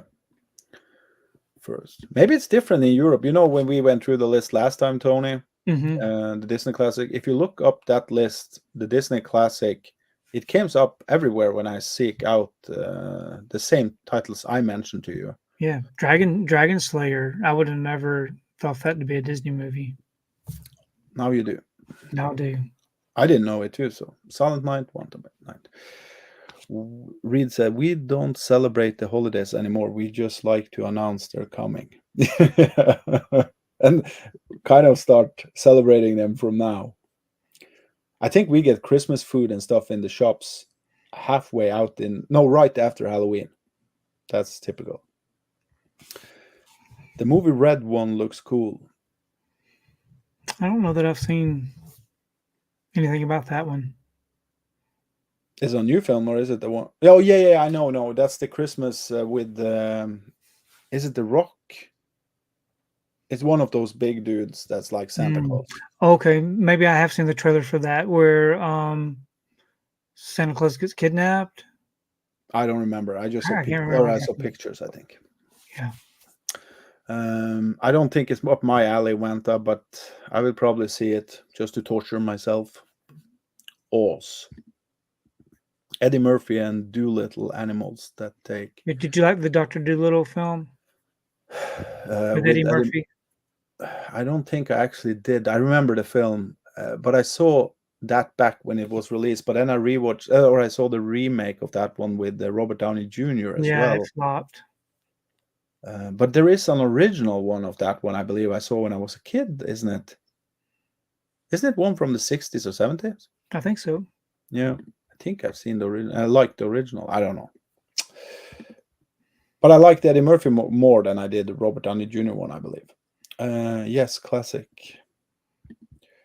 Smuggling DVDs. Yeah, it's a big business over here. Hold on. I read all the Oz books from Frank Baum. Yeah, there's a lot. I never read any one of those. Freaky Friday, Mother Switch Bodies, Two Different Lives. Mm-hmm. I love those switching bodies movies. I always like those. I watched Dark Side of the Oz. Yeah. The film, of course, famously features actors Tom Selleck, Ted Danson, and Steve Guttenberg. But one person that the film definitely did not have a starring role: the ghost of a young boy. Are we talking about Three Men and a Baby? Okay. Ghost of a Young Boy. Tony, 76 for the original movie Parents Trap with Lindsay Lohan and Anna Haley. Yep. I always like Lindsay Lohan. I don't understand why she gets so much shit. In the old days, I haven't seen her in new stuff. It's true, Cayman. It's the drug probably that she got bad rap from. Okay, so my next one is a movie I don't have, but I will show first this one. This is the best Muppet movie in my opinion, but I love this story so much. And just show your movie, Tony. It's a double pack. It has the Muppets Treasure Island and the Great Muppet Caper. I never seen the Caper one. Is that an Oh, old the one? Caper's great. It was great. Yeah, I saw that one in the theater when it came out. I've never seen Treasure Island though. What? No, I've never seen it. Oh man, that's my favorite Muppet film of all time. Beautiful looking artwork. Yeah, it is. I love it when they do these 2-packs. And that's American release of a Disney movie, right? Yes, So it was Disney released. Disney released them. We probably never got it over here. Yeah. So, but what I did was I've just showed this. I have this on DVD. It's also a good one, I think, but it's not my favorite. This is many people's favorite Muppet film, actually. The Muppets Take Manhattan. Yeah. Yeah. Yeah. I will not talk about that one because I don't like it as much as I do with. And let me just show one more since I've got them in hand. Muppets from Space. Oh, that's the newest, isn't it? Yeah. Yeah. I never saw that. And then, of course, the classic original. Yeah, the Muppet movie. Yeah. Yeah, I haven't seen it since I was a kid. With Treasure Island is that I always love that story so well. It's like Christmas Carol. It's like a story you can't get away from. Have you seen the Treasure Island, one of the films? No. You have. I would recommend for you, Tony. Do you have the 1990 version Treasure Island with Christian Bale is the kid in that one, and I do. oh man, I want that because I don't have it. I can't find it. Actually, maybe I don't. That's I have the older Treasure Island. Yeah, that's the movie I want the most of every movie on physical release ever on 4K, Blu-ray, whatever, even DVD. I don't know. It's a movie I loved since I was a kid. It's but the Treasure Island movie with the Muppets, you have Tim Curry as Long John, I think it's called, Long John Silver, of course. And just by that, you know it's a fun ride. But I think if you know the original story, the Muppets just brings the kind of humor into the mix, but they also keep it pretty. If you're a kid and you're watching it, you get scared, and I think that's the thing with the Muppet films, that they manage to keep it grounded to absolutely not reality, but to kind of the grown up feel. I highly recommend Treasure Island. It's my absolute favorite Muppet film, and one of my favorite films of all time when it comes to children. Children stuff. But I will also just say quick, since you haven't seen, Tony, and probably many in the chat, or some in the chat at least, haven't seen. If there is one movie you should look up online to find, it's Treasure Island from 1990, I believe it is. I think Christian Bale, or I know Christian Bale is the lead actor in that one when he was a kid. And you have many great actors in it. Oliver Reed is in it, at least. I wonder if Christopher Lee is in it as well. But it's an amazing ride. But give it 10 minutes, because when I rewatched it, I found, how could I like this as a kid? But you need 10 minutes in the film before the movie starts. And when the movie starts and you're on the way to the journey of the Treasure Island, the book, it's insane good. I highly recommend it to everybody. Stevens is the name of the writer who did. I think it's British. All of the good writers are British. That's the problem. So that was my two. What do you have, Tony? Okay, so next I'm going to talk about one of the first Disney live action retelling of an animated film that I think they did very well, and that is 101 Dalmatians and 102 Dalmatians. I think Glenn Close did a great job as Cruella de Vil, and we just had a lot of fun with my family watching both of these back when these came out. And this is back when Disney was doing really good. This is the start of their reboots for live action animated films, and just really good adventurous type films. So that would be my first one. And then my second one, I will also say I love the first one. I didn't like the second one, but I love the first one. I think they just kind of pushed that second one out as far as usually Disney doesn't hit it very well with the second release that they do with sequels, especially with the live action. But I'm just saying to support you. I actually like it, and it's a movie no one talks about. The 101 Dalmatians. The other one is Who Framed Roger Rabbit. I was going to bring it in my pile, but I couldn't be sure if it was a Disney movie. I looked everywhere. Look at that. It says Disney. Yeah, I know, but if you read about it, Tony... Well, I know it's very controversial as far as it being a Disney movie or not. But what I loved about this one, when I saw this one in the theater, is the blending of live action and animation, and plus having the Disney characters alongside the Warner Brothers Looney Tunes characters. Great story and just a wonderful film. So that would be my other one. And it's also one of the best animation I've seen from Looney Tunes, or the characters from them. Yes, I loved it. Yeah. Okay, so my next... Oh, sorry, we can do the chat quick. Let's see. Boo!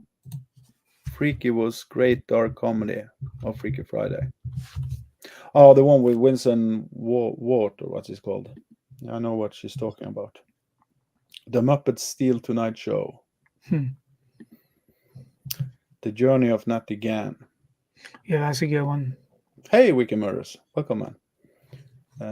And Vanta, I think Muppets are also from your country. I know the original Jim Henson is, of course, American, but I think most of the films are actually produced in England. Gismo and Tony are tonight's Statler and Waldorf. Yeah, from the Muppets. Yeah. We are the Weekend Murders.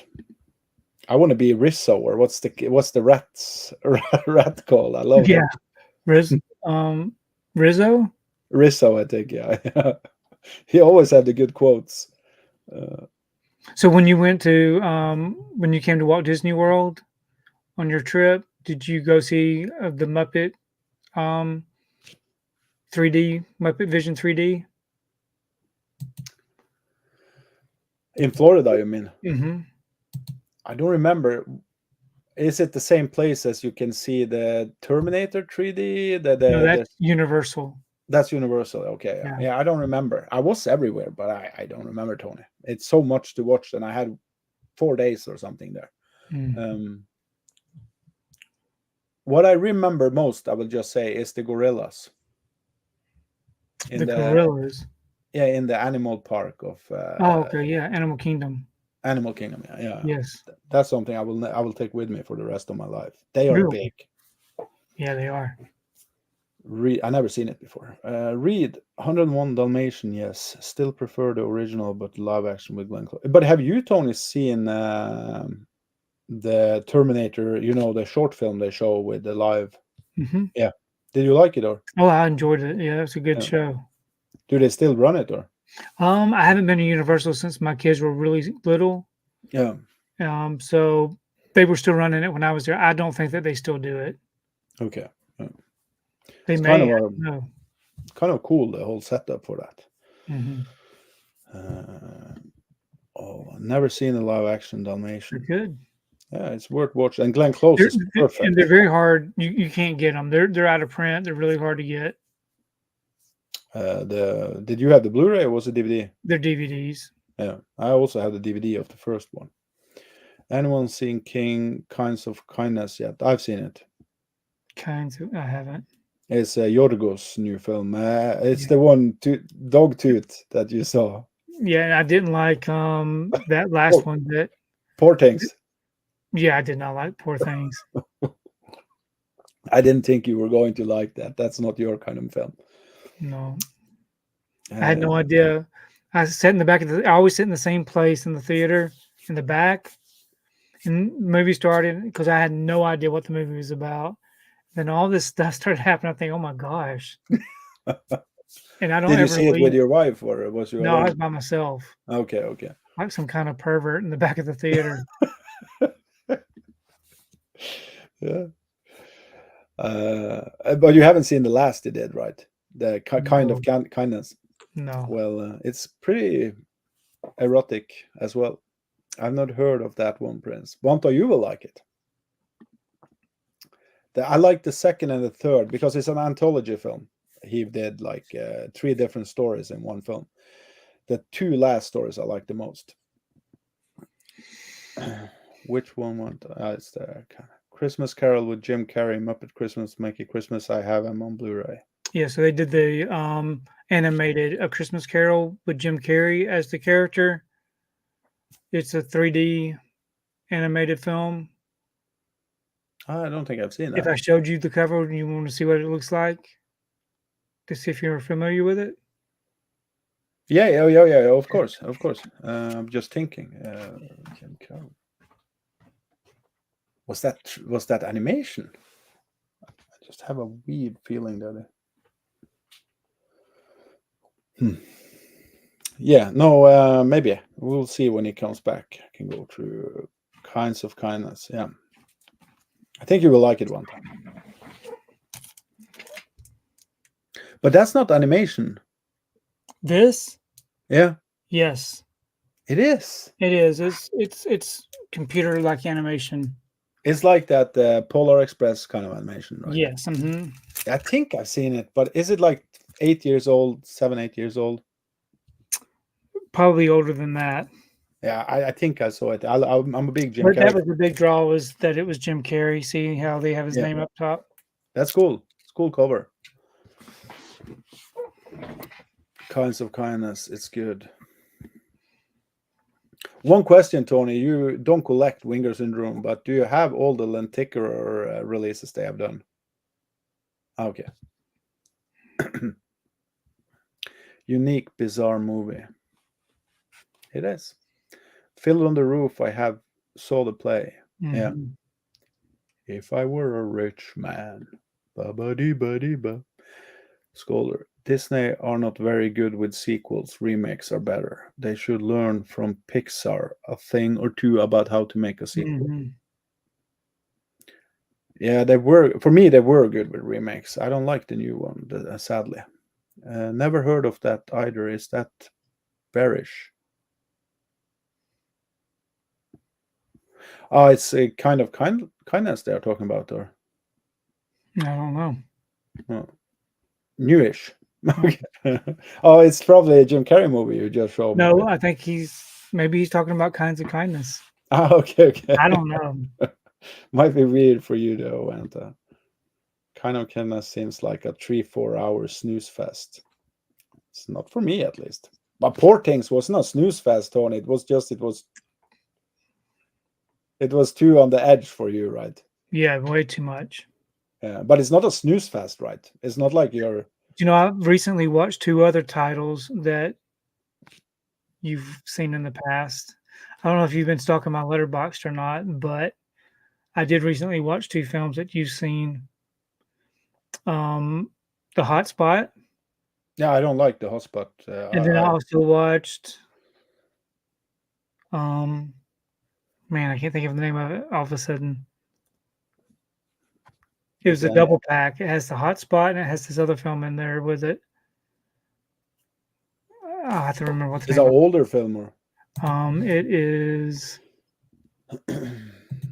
I'll watch trailer then first. I would say want to stay away from the trailer because it reveals one thing in the film that I hated that I have already seen. Killing Me Softly. Yeah, but Tony, Killing Me Softly, I don't love, first of all. And so it's the one with Heather Graham, right? Yes. Yeah. But I really love those 90s sex The thrillers. thriller. The thriller, yeah, it was really good. I didn't need all that at the beginning though. No. But can I ask, do you like Indecent Proposal? Yeah. Yeah, that one I loved, right? And Yeah. that's a 90s. And I like Basic Instinct. I liked But why don't you like Basic? Don't you get like rejected from all of the nudity and Basic Instinct? Like yeah, all I of don't really, there wasn't that much if you think about it. There's a lot of it's not. insinuation, Yeah. but when they're blatantly having those scenes in some of these films, I could do without that. Yeah, okay. And that's exactly what they did in Killing Me Softly. I had a lot of it, yeah. Yeah. You should not watch Boxing Helena then. I will just tell you. That's also Yeah. a famous thriller from the 90s. Triptych. I will see it tonight or tomorrow. Triptych. Was that a person? I don't know. I have no idea. Cuckoo looks good to me. I like that one. I didn't like it. No, I know it's separating people, but it's a art house horror, I will say. Either you like it or you hate it, I think. Did you like In a Violent Nature? Yeah, I did. Yeah, me too. So look, that's also a weird movie that both of us liked. So many people hate that one. I watched Muppet Babies. Did you have the Muppet Babies on TV when you were younger? I've never heard of it. Are you kidding me? No. I could show you that. Is it the Muppets as babies? This is getting weird. Oh. We had the Looney Tunes as kind of babies. I have all parts of criminals in my collection. Yeah, I like the 3 first ones. The first one is great, as far as I remember. Heads up, Gizmo. There's a new video game movie adaptation next year, Watch Dogs. You never saw the Muppet Babies. I have never ever seen that though. So this was a TV It series. looks like the Care Bears. So it's all the Muppets, but as baby form, Yeah. and it was a TV series. And it ran for a while. Had a lot of episodes. But what time period are we talking about now? The 70s, 80s, I'm thinking 90s? this would be late 80s. It probably banned from Norway. Too risky, too edgy. Yeah, Prince, I'm not caring about video adaptation, but I will probably see it. That's such an amazing collection, Tony. Thanks. Minecraft looks shit until I give it 5 stars. Yeah, man, that movie looks bad. Have you seen the trailer, Tony? No. Don't. Actually, yeah, I did see the trailer. I don't even know who it's made for. Minecraft really does look bad. Yeah. Gizmo is very excited for Minecraft. Yeah, it's the best movie of the year. I love the both of us, Gizmo. You are the rotten tomato, and I'm the golden one. Want to get into the Prince gang still, Gizmo? Of course. I want to love stuff. I don't want to hate stuff. I have problems with that I'm too honest. I saw physical media on DVDs. I enjoy watching Honey, I Shrunk Ourselves. I want to say something about Sarah's comments and stuff. I'm thinking that when she walks away to go turn the bed down for her mom or go do the dishes, she pauses the live stream. So when she comes back, we get the comments from when we were talking about those things. Yeah, so she's a little bit behind us. Yeah. Yeah. But that's fine. Yeah. Princess, the Killer remake, John Woo worked for me. I love the switch from Chow Yun-fat to a female heroine. Great touch from Woo. He bounced back for me from Silent Night. Silent Night was so bad for me. Prince, that's actually kind of cool because I know Ali and Anthony really liked what's it called? Silent Night. I haven't seen it yet, but John Woo is probably my favorite action director ever. So I'm going to watch all of them. But I haven't still. Have you seen them, Tony? Silent Night is the one that came out last year. Night? What? Silent Night, Deadly Night? No. It's Silent Night. Yes, I know what you're talking about now. Yeah. Have you seen it? No. Okay. I don't want to say nothing about it then. No, I've heard people hate it, but some people like it, and it's like mixed. Yeah, it was okay. I liked it.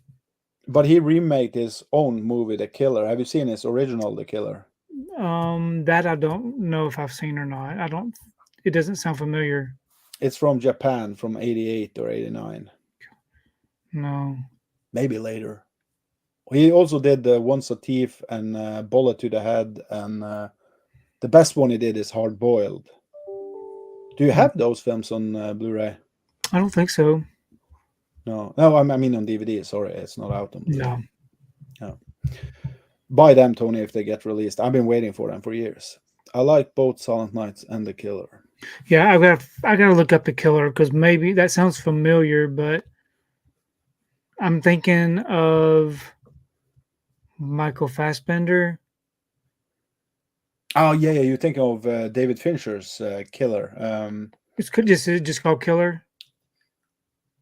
The Kill. I think it's also called The Killer, if I'm not mistaken. And it was a streaming movie. Yeah, I have a feeling that Criterion will release it. Seems okay, like so that's not the same. No, that's not a different one. I like Michael Fassbender Killer Fincher one. This was a decent one, I think. Did you hate it? It was slow. Oh, okay. But it started off really slow, but it got better as it went along. Yeah. I think it was the point when he was sitting there, But Uncle Tony, give me a newer scene movie recommendation for me.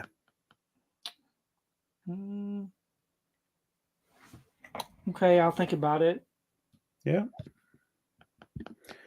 Minecraft is a cringe. Yeah, I'm not. Cayman says Disclosure is really an underrated erotic thriller with Demi Moore and Michael Douglas. Yeah, I remember it well from VHS. Remember the black small box edition of it. I don't remember the film actually, Cayman, so I need to go back and watch it. But I was just talking to somebody, I can't remember who, in The Color of Night. that it's a good movie, but it's somebody was saying to me it's better than Basic Instinct and all of these movies, and I was just like, no, it's far from those, in my opinion. But yeah, Tony's collection is so badass. It will be put in a museum in the future. I hope so. His kids should rent out the basement as a museum in the future. That would be damn cool. Good. Would be cool though. So here's my recommendation. Yeah, you saw that for the Rotten stream. I did, yeah. So this is one that's great. It's pretty easy to get a hold of, and really interesting story. So that would be my recommendation. Freaks. It's from 2018 or something, I believe. I've seen it. It's the mutants, right? That have special. Yeah, I shouldn't say more. China, not Japan. Sorry, China, of course. I'm embarrassed just saying that. That's stupid of me. Muppet Babies, 107 episodes from 84 to 91. Yeah. Scolder said, not Japan. Yeah, thank you. I'm always saying wrong. I spotted that too. Everybody's taking me. Fuck it. I was wrong. Sorry. Sam Worthington in The Killer looks like Antonio Banderas to me. Yeah, I need to check it out. Hard Boiled is a very expensive Blu-ray. I always wonder if that's an original release or if it's a bootleg. I already have my Sunday watch ready. Big Lebowski. That's a good one. Do you like that one, Tony? Or? It's not my favorite. No, not mine either. But I do think it's so fun. I love John Goodman so in everything. Freaks, got it. Classic Prince. Love you, Uncle. You're the best. Thank you. Tony's Smithsonian future install. Oh, he's staying Wilsonian. Hey, Steve. Hope you're good, man. We are going through Disney films. So I only have 2 left, I think. I've only got 1 left. Okay, so I'm It's my favorite. Okay. So this one, I don't know. I wonder if you have this, Tony, but this is a super Disney film that it's Norwegian and it's Shipwrecked. Yeah, I think I have a Blu-ray of that. Man. What you talk about it? Let me see. Yeah, it's original. It's called Håkon Håkonsen in Norwegian, and it's Nils Gaup who directed it. I worked with Nils Gaup 3 times now, actually. 1 feature, 1 music video, and 1 television series. He is one of my favorite directors from Norway. He did Pathfinder Babies, and it was Oscar nominated in 88, maybe, or something like that. And then he did, if I remember it rightly, he was Oscar nominated, and then he got the option to do RoboCop 2, but he turned it down, and he did Håkon Håkonsen instead. This movie, Shipwrecked.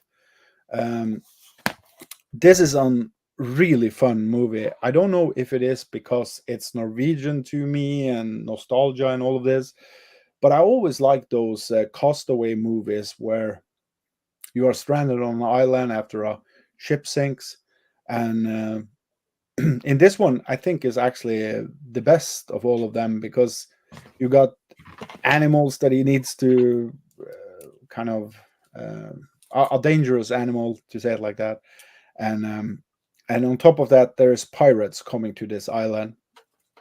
It's an amazing film, in my opinion, and a movie I really hope gets a Blu-ray release. Tony probably have it, but I never seen a Blu-ray of this one, so if he has it, I need to get it in one way or another. But it's also weird that it is Norwegian. I was so surprised when I looked it up that it's 100% Disney production. And yeah, I don't have that. Something makes me think that I've got it, but I can't find it. It's a Gabriel. What's his name again? Byrne? No, Gabriel. Yeah, I know who you're talking about. Yeah, he is like the bad guy in the story. I shouldn't have said that because there's a twist in the film. But anyway, it's a children's film. But yeah, I love this film. And you have like this monkey on this island that is dangerous, and pirates, and it's in many ways it's kind of like Treasure Island, but it's built up differently. But yeah, I love this film. It's amazing. And I didn't know if you heard it, Tony, but Nils Sköp had the possibility to do RoboCop 2, and he turned it down after he did Pathfinder, and then he did this instead. So I think that's pretty damn cool. Because I love RoboCop 2 as well, but I don't think I would have liked it that much if Nils did it, because it's not his kind of style, if you know. So he went and did another movie then. He also did a movie, maybe you've seen that one, American film. He did the Norwegian version. He didn't do the American film, sorry, but the American film is called Head Above the Water. It's with Harvey Keitel and Cameron Diaz and Billy Zane. It's a movie I remember I liked a lot as a kid, but the original is better, I think, of course. But I always say, of course, but I think so at least. But yeah, so that's Shipwrecked. Okay. And the last film I have is Mighty Ducks 2. I don't know why I kept them so far from each other, but I actually like Mighty Ducks 2 the best of the Mighty Ducks films. Did I talk about Mighty Ducks 2? Maybe I did. No, yeah, I think you did.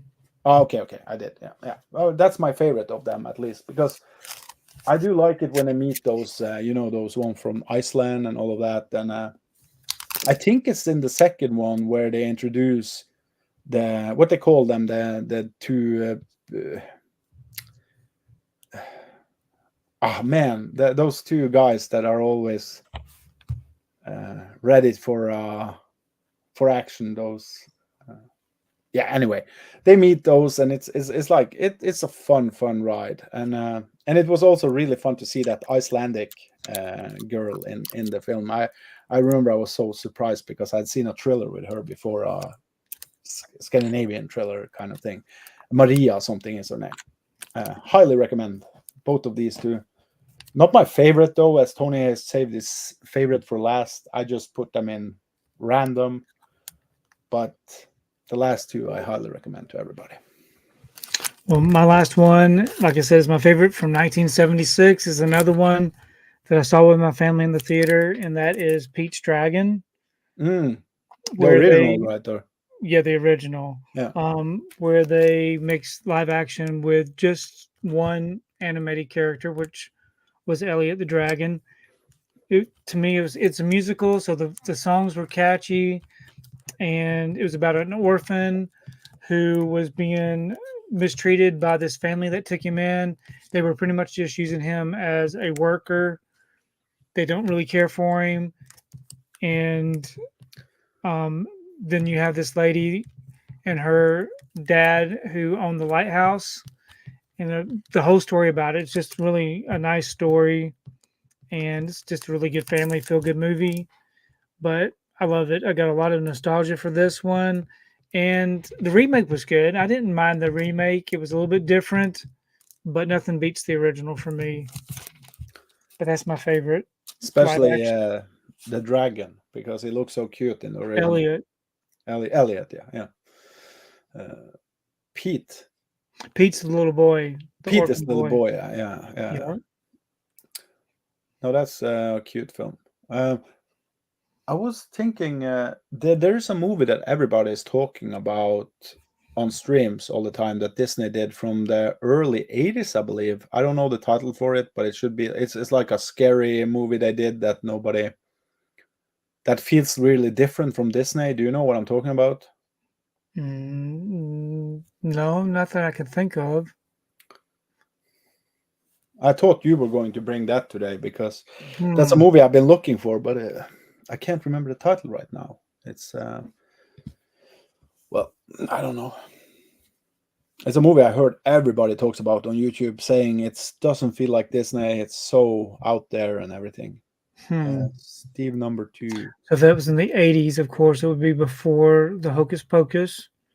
Yeah, it's around the black hole, I believe, or what's it called? Black Cauldron, I think. And it's a live action. Yeah. Yeah, I can't It think has how a many. longer name also. Not Wizard, but heard everybody talk about. Hard Boiled is okay. Had HD DVD release. I agree I've with never seen Hard everything. Boiled. What you say? I've never seen Hard Boiled. Yeah, it's on my top 10 of best action films ever made. I Mm. love that film. Hey, Miss K-Man. Little late to the party. Hope everyone is doing well. You too. It's how far Tony has to walk to find a disc. I mean, it looks like a long walk. It's a long walk, but the way the camera does the room, it makes it feel like it's closer in, but it's a distance to the back door, Oh. to the garage. You have those sale up properties cameras, Tony. Everything looks 10 times as big.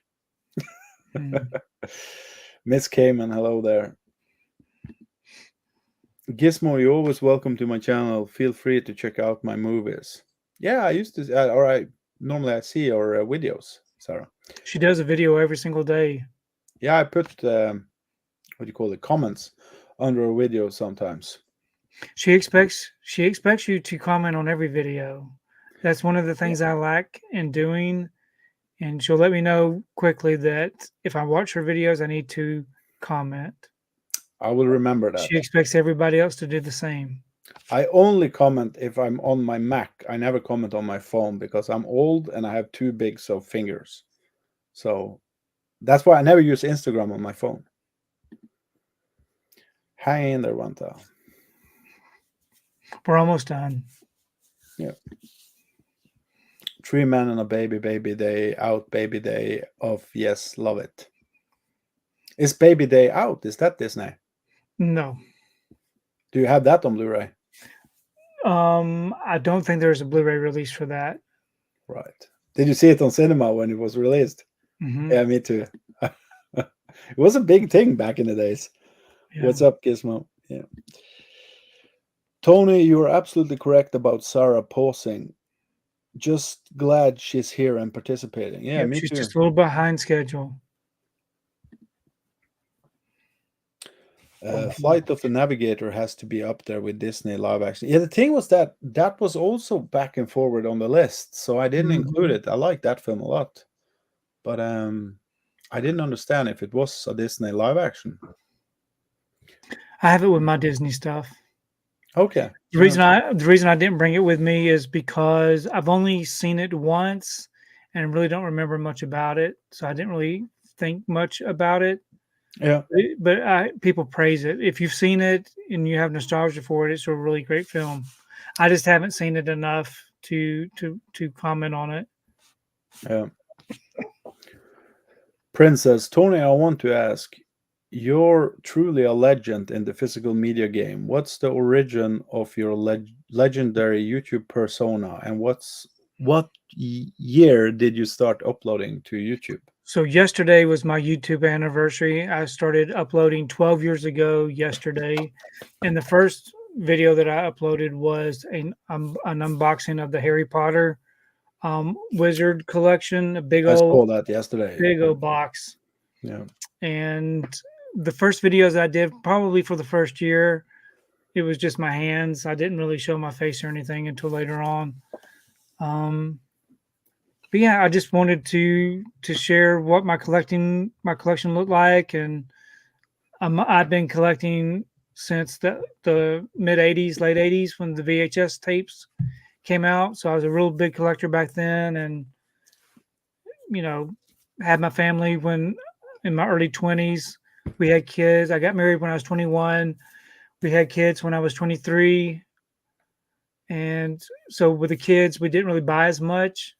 But I did buy the Disney VHS tapes back in the day, and then the DVDs, and yeah, just collecting just kept going and going and going. Did you have what year or what time racket are we talking about when you were? Because my brain is freezing. What time racket are we talking about when you were 23? Like what year? What year? Yeah. 92. So I was 21 when I got married in 1990. So I was 21. So, and then 23 when Brandon was born in 92 or something like We that. we had in Norway, we had a big inflation in the 80s. Like it was crazy over here when I was a kid, right? My mother was struggling and everything because of inflation. Did you have that in America in that same time period, or? I don't there it may have been. I don't remember. Yeah, yeah. We were just paycheck to paycheck people, and everything we made, we spent buying groceries and taking care of the kids. Yeah, yeah. Yeah. So, okay. So I hope you got your answer, Prince. I have actually gone through many of Tony's old videos when I just have time to just do. Do you nothing. like looking at the empty room? Because the room used to be so empty. No, but the thing is that when you shot things back in the days, you normally just shot things like you said with your hands, showing stuff and all of Mhm. that. And but the one video I went back to was because you did a video where you were putting up. That's not old, but it's older. Where you did a video where you did put up your new shelves, Oh yeah. and I was just curious, kind of if you had gone through different time period when it came to how you set up your collection, if that makes sense, because I was Mhm. looking through your old stuff to see, but you haven't erased any of your old videos. Is everything is out there, or? There were a lot of videos where I was collecting the Funko Pops, which you'll see a lot of Funko Pops in it. But I used to have some videos that were just nothing but about the Funko Pops that I was collecting, and those have all been archived. I don't have those posted because I didn't really need anybody from the Funko Pop community looking at my videos because I don't collect them anymore. Yeah. So all of those I've kind of disabled. So what did you do with the Funky Pops? I sold them. Okay, okay, I okay. had I sold my entire collection for about $7,500, and a transfer truck came and picked them all up. That's how many I had. $7,500, what you said, right? Yeah, $7,500. Okay, so that's almost 100,000 Norwegians. Yep. Did you use more on it yourself? Did I do what? Did you use more money on it yourself, or was? The money, I don't remember. That money didn't last long. It paid. No, no. I mean, like when you bought all of the stuff Mhm. yourself, or did you actually earn money by selling it, or did you? Oh, yeah, I made money off of it. Okay, okay. Oh, Yeah, that's yeah, I cool. see what you're saying. Yeah. That's cool.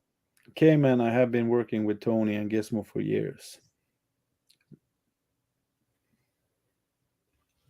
Yeah, she works for me. She helps me bag the Blu-rays and puts them in plastic bags. Okay. Yeah. And what does she do for you, Gizmo? Uh, I would almost say Does she she sweep the cooks. floor? Does she turn the bed down? No, I was thinking cook dinner, but that's actually me who does that in this house. I do all the women stuff in my house, and that's probably bad to say, but I am the So woman. wait a minute. Wait a minute. I don't want to get caught up in that. So you say you do all the women stuff? Most of it, There's no actually. women stuff. It's No, but people stuff. that was the reason I was stopping myself just when I said it. But I am the woman here. Um, but I'm trying to be a man as well. I'm trying. It's hard. Yes, weekend murders. Love, love, love Pete's Dragon. Yeah. I have the reason I have nostalgia for Pete's Dragon is because of my father. Always. One of the films I remember him most from. One of my favorite movies as a kid, Pete's Peach Dragon. Dragon. Yep. The Watcher in the Woods. Yeah, The Watcher in the Woods. Have you ever heard of that one? No, but It's a scary movie. It's a scary type Disney film. It always kind of reminds me a little bit of Return to Witch Mountain and Escape from Witch Mountain. It's got a really dark atmosphere about it. it's not that one, but it sounds almost similar to that movie I'm thinking of. I can't remember. I will send it to you on Instagram, Tony, when I find out. And if you have it, please. Something Wicked This Way Comes. Yeah, that's the one. Yeah, I've got that. I've never seen it, so I know nothing about it, but I want to see it. I've heard it's a really out there Disney film that shouldn't have been, like, people who love Disney says that's one of their films that should never have been made. So it makes me curious. Oh yeah, and that's a really expensive, I believe, Blu-ray also to get now. Is that a remake or? No, it's The Watcher in the Woods. It's got, I want to say that's Betty Davis. I don't understand why I never seen those films. Those I would have run to see when I was a kid. Yeah. Are they from the 80s, both of those? Maybe late 80s, early 90s. It's really weird. But you know how it is, Tony. When you see it, suddenly you see, oh man, I've seen it before. But would you say those are like 15 years old, or what would you put the age limit to see them? Yeah. Teenage. Yeah, it's not children, or No. no. Okay. But I'm sure a lot of children went to see it and were probably pretty scared. Yeah. If you think about Return to Oz, it's a pretty scary type film too. I think it was geared more towards young adults. Well, when I was a kid, I thought Wizard of Oz was scary also. Oh yeah, definitely.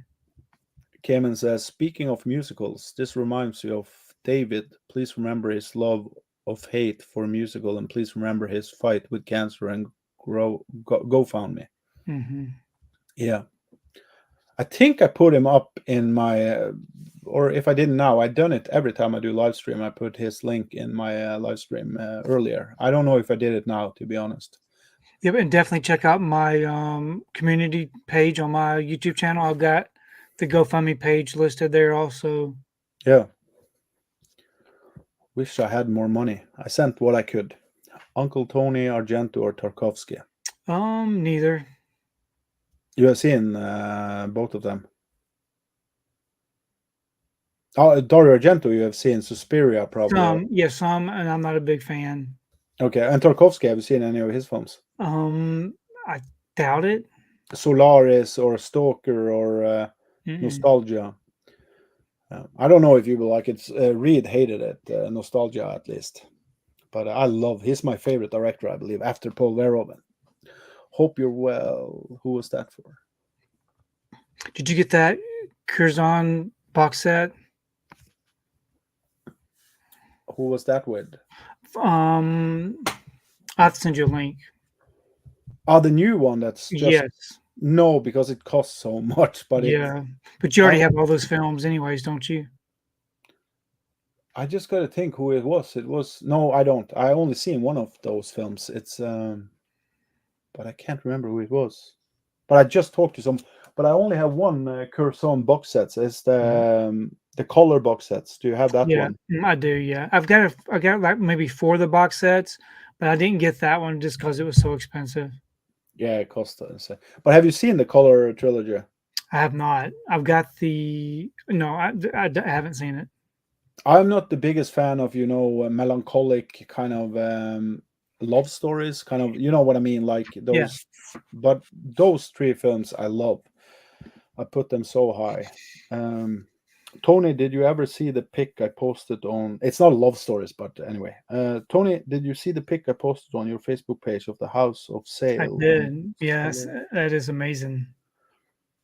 Okay. I don't really ever post on my Facebook page, but I do look at the post. Yeah.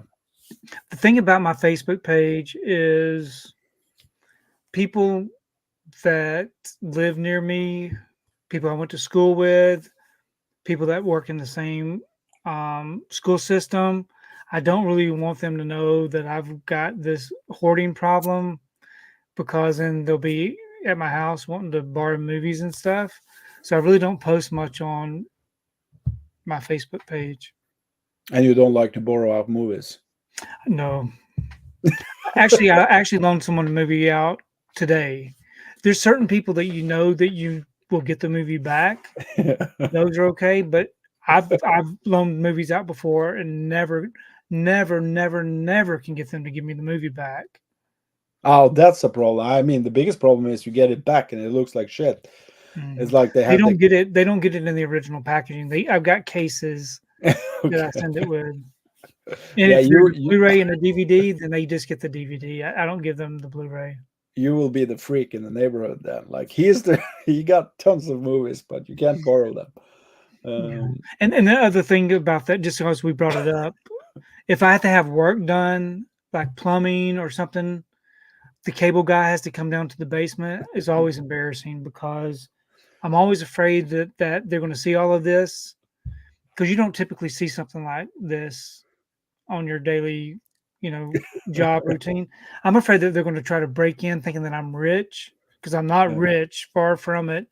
But they would break into my house just to take things to steal and sell. Yeah. So I'm always worried to let people into my basement. You had the perfect setup for the cable guy, actually, with Jim Carrey. If I saw him walk in your room, it would be straight from that movie.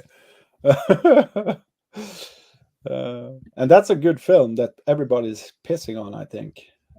Doing good. 12 years on YouTube. That's a long time, Tony. Feels like it should be longer. So Yeah. I was 43 when I started on YouTube. So it's kind of weird to think that I've been doing it this whole time, but consistently, I've been uploading to YouTube consistently for the past probably 6 years, probably since 2018, 2019. I think it's cool.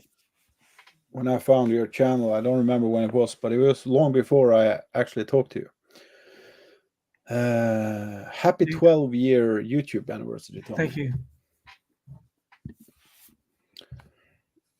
Frighteners, I don't think is Disney, but Disney-esque, but it's great horror comedy. Yeah, that's not Disney. That's Peter Jackson's did actually an independent production that was bought up by one of the big studios. I don't remember who. That was a really long movie too. Like in running time, or? Yeah, it felt very long. Oh, okay, yeah. I actually have that. Do you have the special edition of that film? Mm-hmm. Yeah, okay. The box set with the face, the white box. Yeah, I think I ordered the other one. They were two different. Yeah, I like the white box look because it was the original artwork. Yeah, so I didn't I order like that the way one. that looked. Sorry, Tony, but my collection is now completely Yeah, messed in my head. now when you think about looking for something, you look in a certain spot, it's not in that spot anymore, it's somewhere else. You can look here, but this is not my collection. This is, if you see here, I have one limited edition that you don't have, I know, because it's Robotech, the series. Mm-hmm. That's really rare. But if you look, like Forrest Gump, do you have this one? Forrest Gump. I will. I got the box of chocolate. Oh, maybe it's the same then. 2 seconds. I need to see that I don't break anything here. Do you have this one?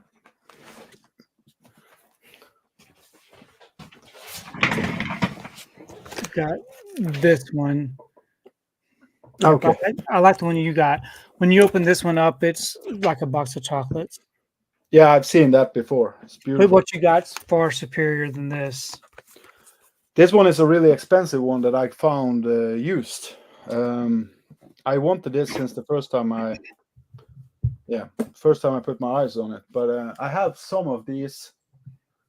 I have some Nova Media releases also that are really expensive that I found used. Yeah, it's a lot of cool releases out there.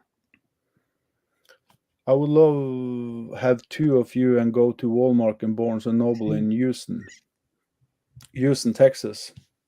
Yep, you got quite a bit of a flight. Yeah, it will cost me probably 3 months of collecting. But thanks, Sarah.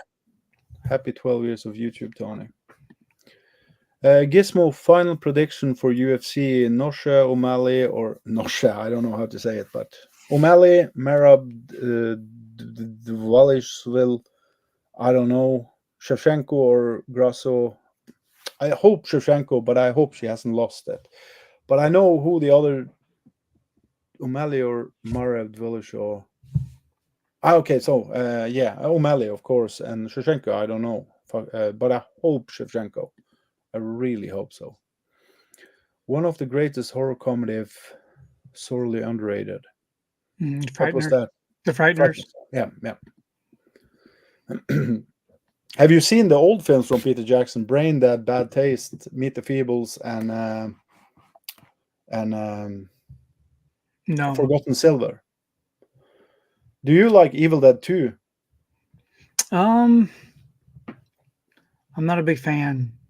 Okay. Do you like Reanimator? It was okay. Okay. Maybe you will not like Brain Dead then, but it's in the same racket. I like Brain Dead the most though. But I think I had Brain Dead. It's Arrow release. no, it's never had a Blu-ray release. Oh, it hasn't. Okay. I only have it What on do I DVD. have? Yeah, I don't know why I think. Oh, you have Brain Damage probably from Franken. Maybe. Yeah. Good man, Steve. Hope you too. We had the famous gas crisis in the 70s here in the States. Yes. Gas crisis. Yeah. We talk about inflation and everything. Hmm.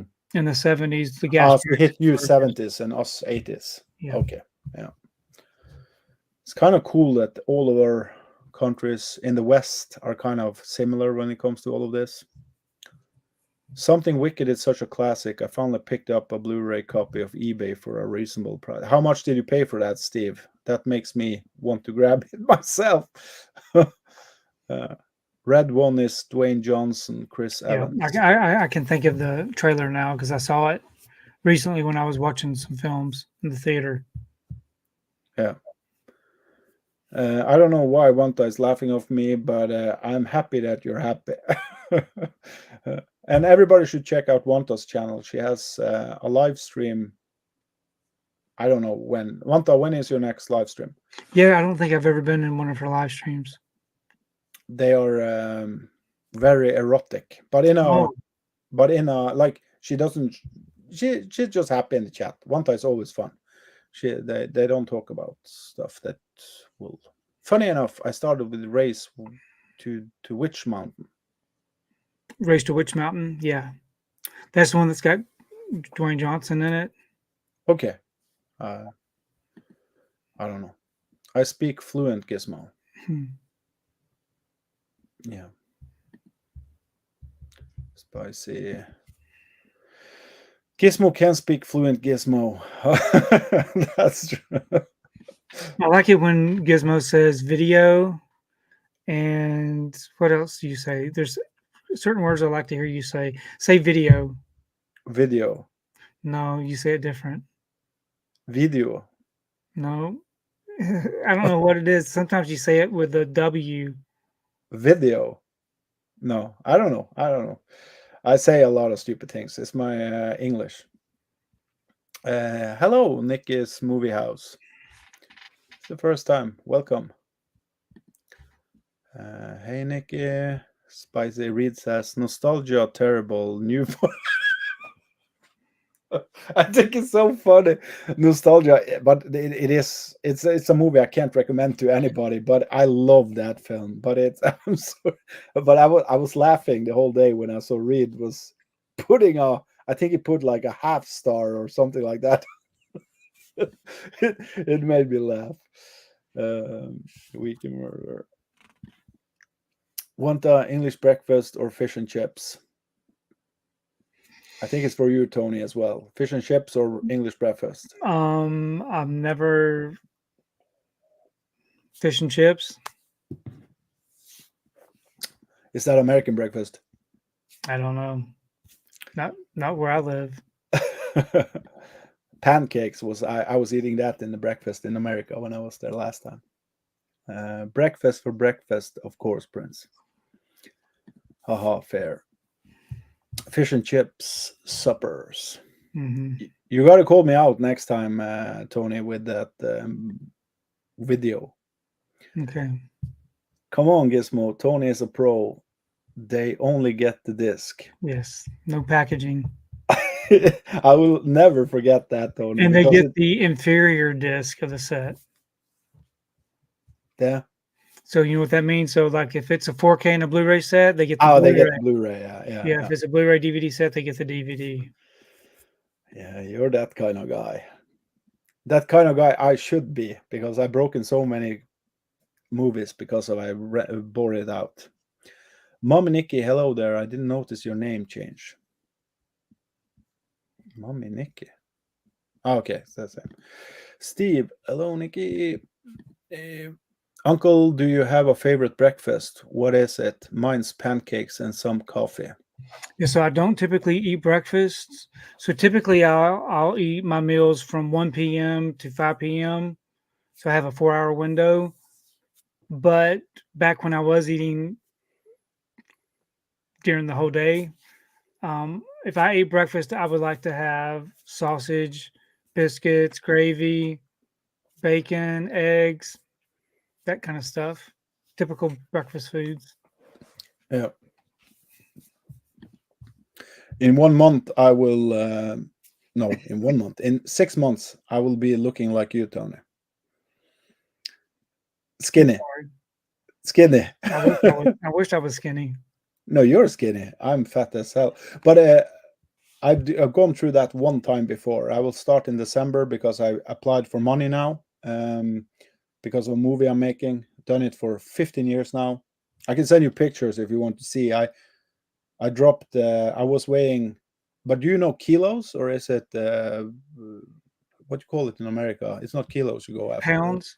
Pounds, yeah. I don't know the weight in pounds, but in kilos, I was 120 to 25 kilos, and I dropped down to 98 kilos. In You're 12. probably taller than I am. I'm short. So I'm like, 186 tall. yeah. So I'm not that. We do our height and feet. No. I don't know the feet length of that. Holland will tell us. He's always say, looks like board game to me, that chocolate box. Yeah. But I will send you a picture, Tony, because you will help me. Actually, you will be one of the people in my life that will help me when I go down, because you are doing it every day. And that was what I was looking for last time I did this. It's 7-8 years ago. It's the worst thing in the world to go down in weight. And the reason why is because I love to be a chubby, like you could eat whatever I want. You know what I mean? But I done it one time before. The older you get, though, the harder it is to keep it off. And I think that's why I'm just so consistent with what I do. Because at 55, still I'm walking, I'm doing all the things that I should be doing. But as I get older, it does hurt more to be on my feet longer. So you got to get things done early in your life and keep a good eating pattern and exercise to where it's not so sufferable when you get older. Yeah, but I admire you're lucky that you can even keep on doing what you're doing, because it was the worst time period in my life to really think about what I was eating all the time. Because have you ever just stopped thinking about it ever in your life after you have been over 30? Let's say that, because when you were younger, you didn't care because you were probably... Yeah, when I was up until I was about 40, I was small and skinny. It wasn't, but as you got older, then the weight starts holding on. And I can notice that with my sons. Both of my sons are tall, and Brandon's 31 and Jacob's 29. And they're just now at the point to where they're starting to put on weight. Okay. But they want to. They don't like being skinny. Yeah. No, I'm with them. I'm not with you, Tony. If I could choose, I would have been a fat, not so fat that I couldn't walk, but just lazy, sitting in my chair, having fun. Cayman, YouTube. Sarah says, I have on DVD and 4K The Muppets Take Manhattan. Yeah. Yeah. That's the one that is loved from everyone I hear. I think it's good. But it's not. I've never seen that one. It's good. It is really good, but it's not compared with the Treasure Island. And Princess, I rewatched Dan Henderson dropping the H-bomb on Bispin yesterday for 100th time. Still iconic. Bispin, do you know who that is, Tony? I have no idea what this means. You don't follow UFC, probably. No. MMA, no. But one documentary I will tell you to look up. Just do it on streaming. I know you will. Do you love Rocky? Oh yeah. Bisping is a much more unbelievable story than Rocky ever was. What he managed to do through his career, it's incredible. He had it tattooed, didn't he, Prince? He did. So fucking cool that Wanta is into UFC and all of this. Holland said, Gismo are laughing at other people's pain watching weird movies. Gismo is laughing at other people's pain watching weird movies. I love watching weird movies. I don't know what you're talking about laughing at other people's pain, though, Holland. But you will probably explain that later on. Cayman says, watching 13 likes, please hit the like button for Tony's 12 years. Yeah, if you want to push it, push it. Cayman, thank you, Cayman. Okay, let's see. How much is the weight in stone? You tell me, Holland. No spoiler tomorrow for the main event, Gizmo, I promise. Yeah, I hope so. It's dope. What's up, everybody? Gizmo. Hey, Mel. Hope you're good. And no P pictures today, Mel. She's always showing me these rainy pictures of beautiful landscapes, you know, on Instagram. And I always need to go to the loo after I see one of those. Melly. What's up, Mel? I have Cruella, it's probably with Emma Stone movie, 101 Dalmatian and anime. Yeah, and I enjoyed Cruella. I thought they did a good job with that one. Yeah. Did you see Cruella? Yeah, I did. But I agree with you, Tony. They did. I love Emma Stone. Really, she's a different story about the whole thing. You know, without having to really talk about the dogs. Yeah, but I don't want to know. It's like Charlie and the Chocolate Factory. Well, I know you don't want to know backstories and people's life and how they grew up and all that stuff. Yeah, but that's how far Disney's trying to stretch things out. They can't come up, even though that's a little bit of an original idea. They can't come up with something brand new. They always have to tap into what they've done in the past, hoping that people will latch onto it because of the familiarity of the story. That's the only thing that they can do at this point. And it's sad. It's like I really want to hear, because when I was in America, I was all over the place. But I was in the South. I heard that you have a lot of good old folk horror stories from America, right? But I don't understand why Disney isn't like capitalizing on any of American traditional stories, because I don't know if you can tell me, but I don't know any like famous stories that is set in America except Native American stories, if that makes sense. Because I know you have many, but it's so weird that Disney, that is 100% American, don't capitalize on stories from their country. I always wondered about that. Yeah, they are doing European stories and yeah, and I have nothing. Almost everything that they do, even back in the 70s, were all stories out of England or different. Yeah, and also Africa and other places.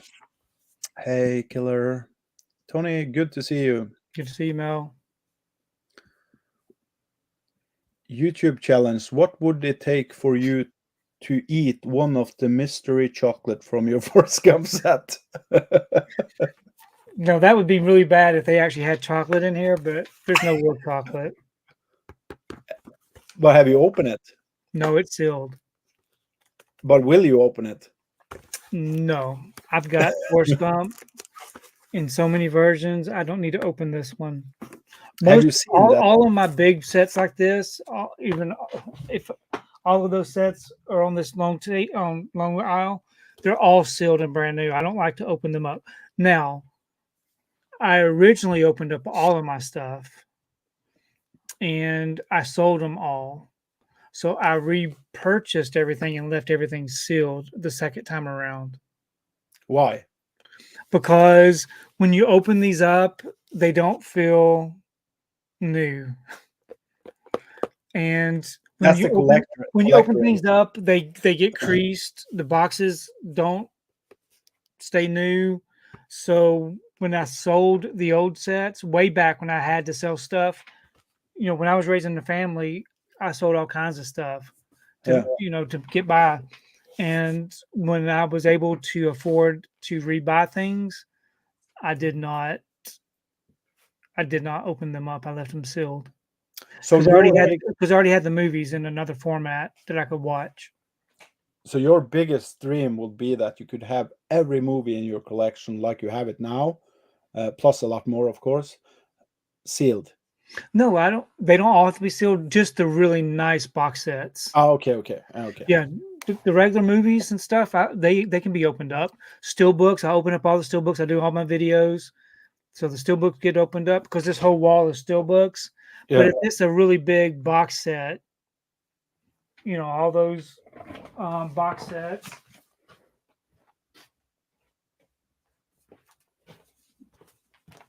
All of these. I have all of the box sets for these. They come with little trinkets and things. They're just really flimsy cardboard. So once you open it up, they start getting worn.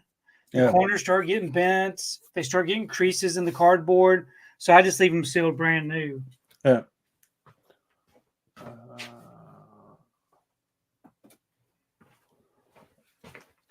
I have the same. That was Wizard of Oz, right?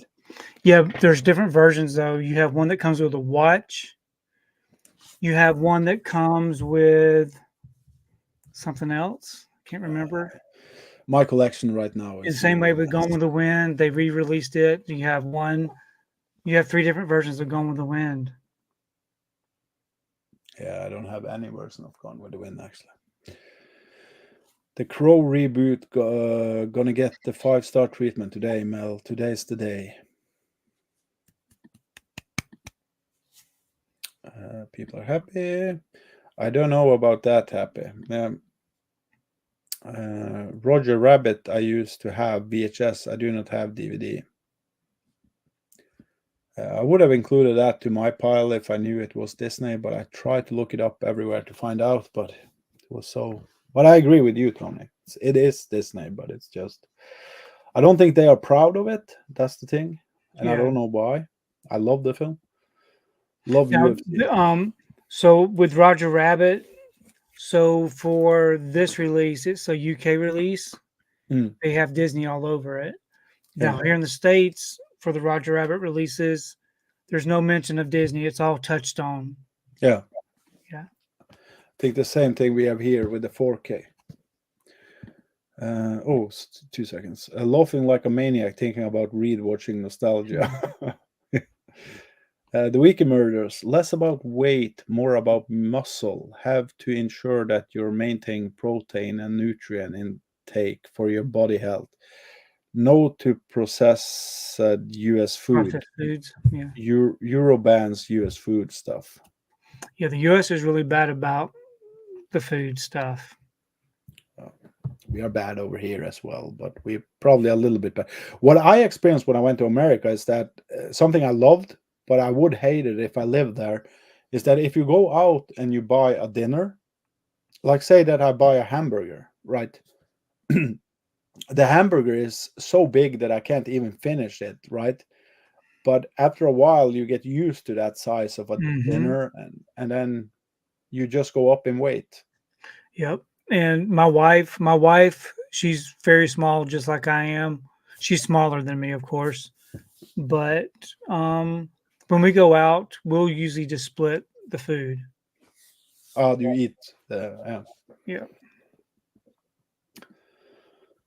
But that's something I remember mostly from America, that I could buy a dinner and I had 3 meals for a day.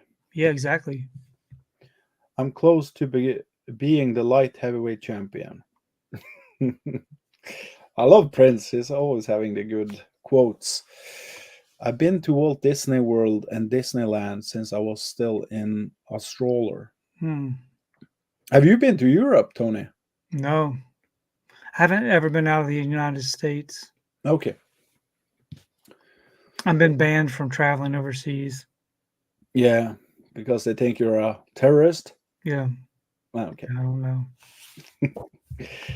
You'll have to get past Poten, though, Prince. I don't know what that means. Poten.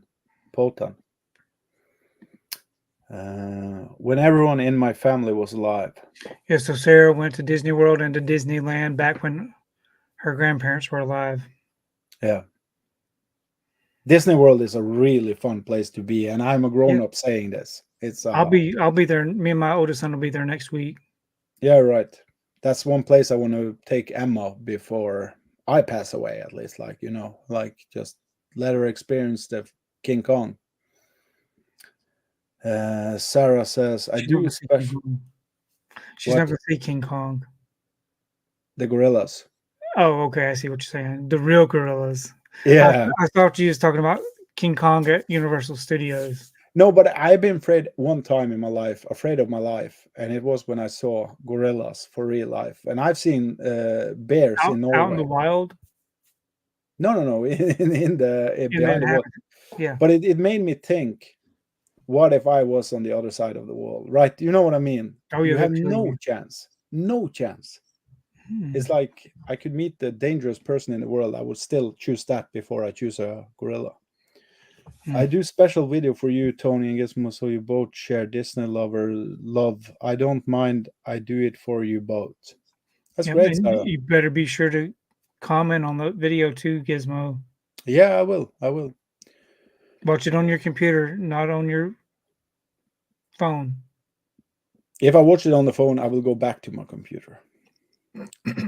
The master of all movies, Presswood DVD collector. Yep. She's saying Sarah's username. Oh, okay. Sorry, I was just. It's Sarah Vanta, and yes. Thanks, Sarah. Cool World is another great live action with animation. That's the one with Brad Pitt. Mm-hmm. I don't remember that. I remember the film, but I don't remember if I liked it. Gizmo, you will learn next time in US, you buy 2 hamburgers just in case one hamburger is not enough. Thank you, Holland. Thank you for keeping me alive. Vanta says, I've not seen Cool World, K-Man. I have to check that one out. Yeah, I don't remember if it's good. I just remember the movie well. This has been fun. I don't think we have any more movies or anything, Tony, so I think we'll keep this short tonight. Yeah, we did 3 hours. That's not bad. It felt shorter, so that's good. Thank you, everybody in the chat, for dropping by. And yes, it was good.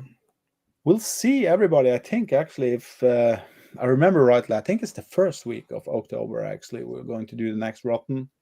So it's 3 weeks from now, isn't it? When are you back, Tony, from your vacation? Yeah, before the end of the month. So like September 30th. And then you had that whole week, and then that weekend is the first weekend in October. Yeah. Right. So we will probably have it this Sunday, the first Sunday in October then. But it's been fun, and I think we got through a lot of Disney classics, didn't we? Well, Disney live-action classics. Yes. So bye-bye, everybody. See you next time or something like that. I think.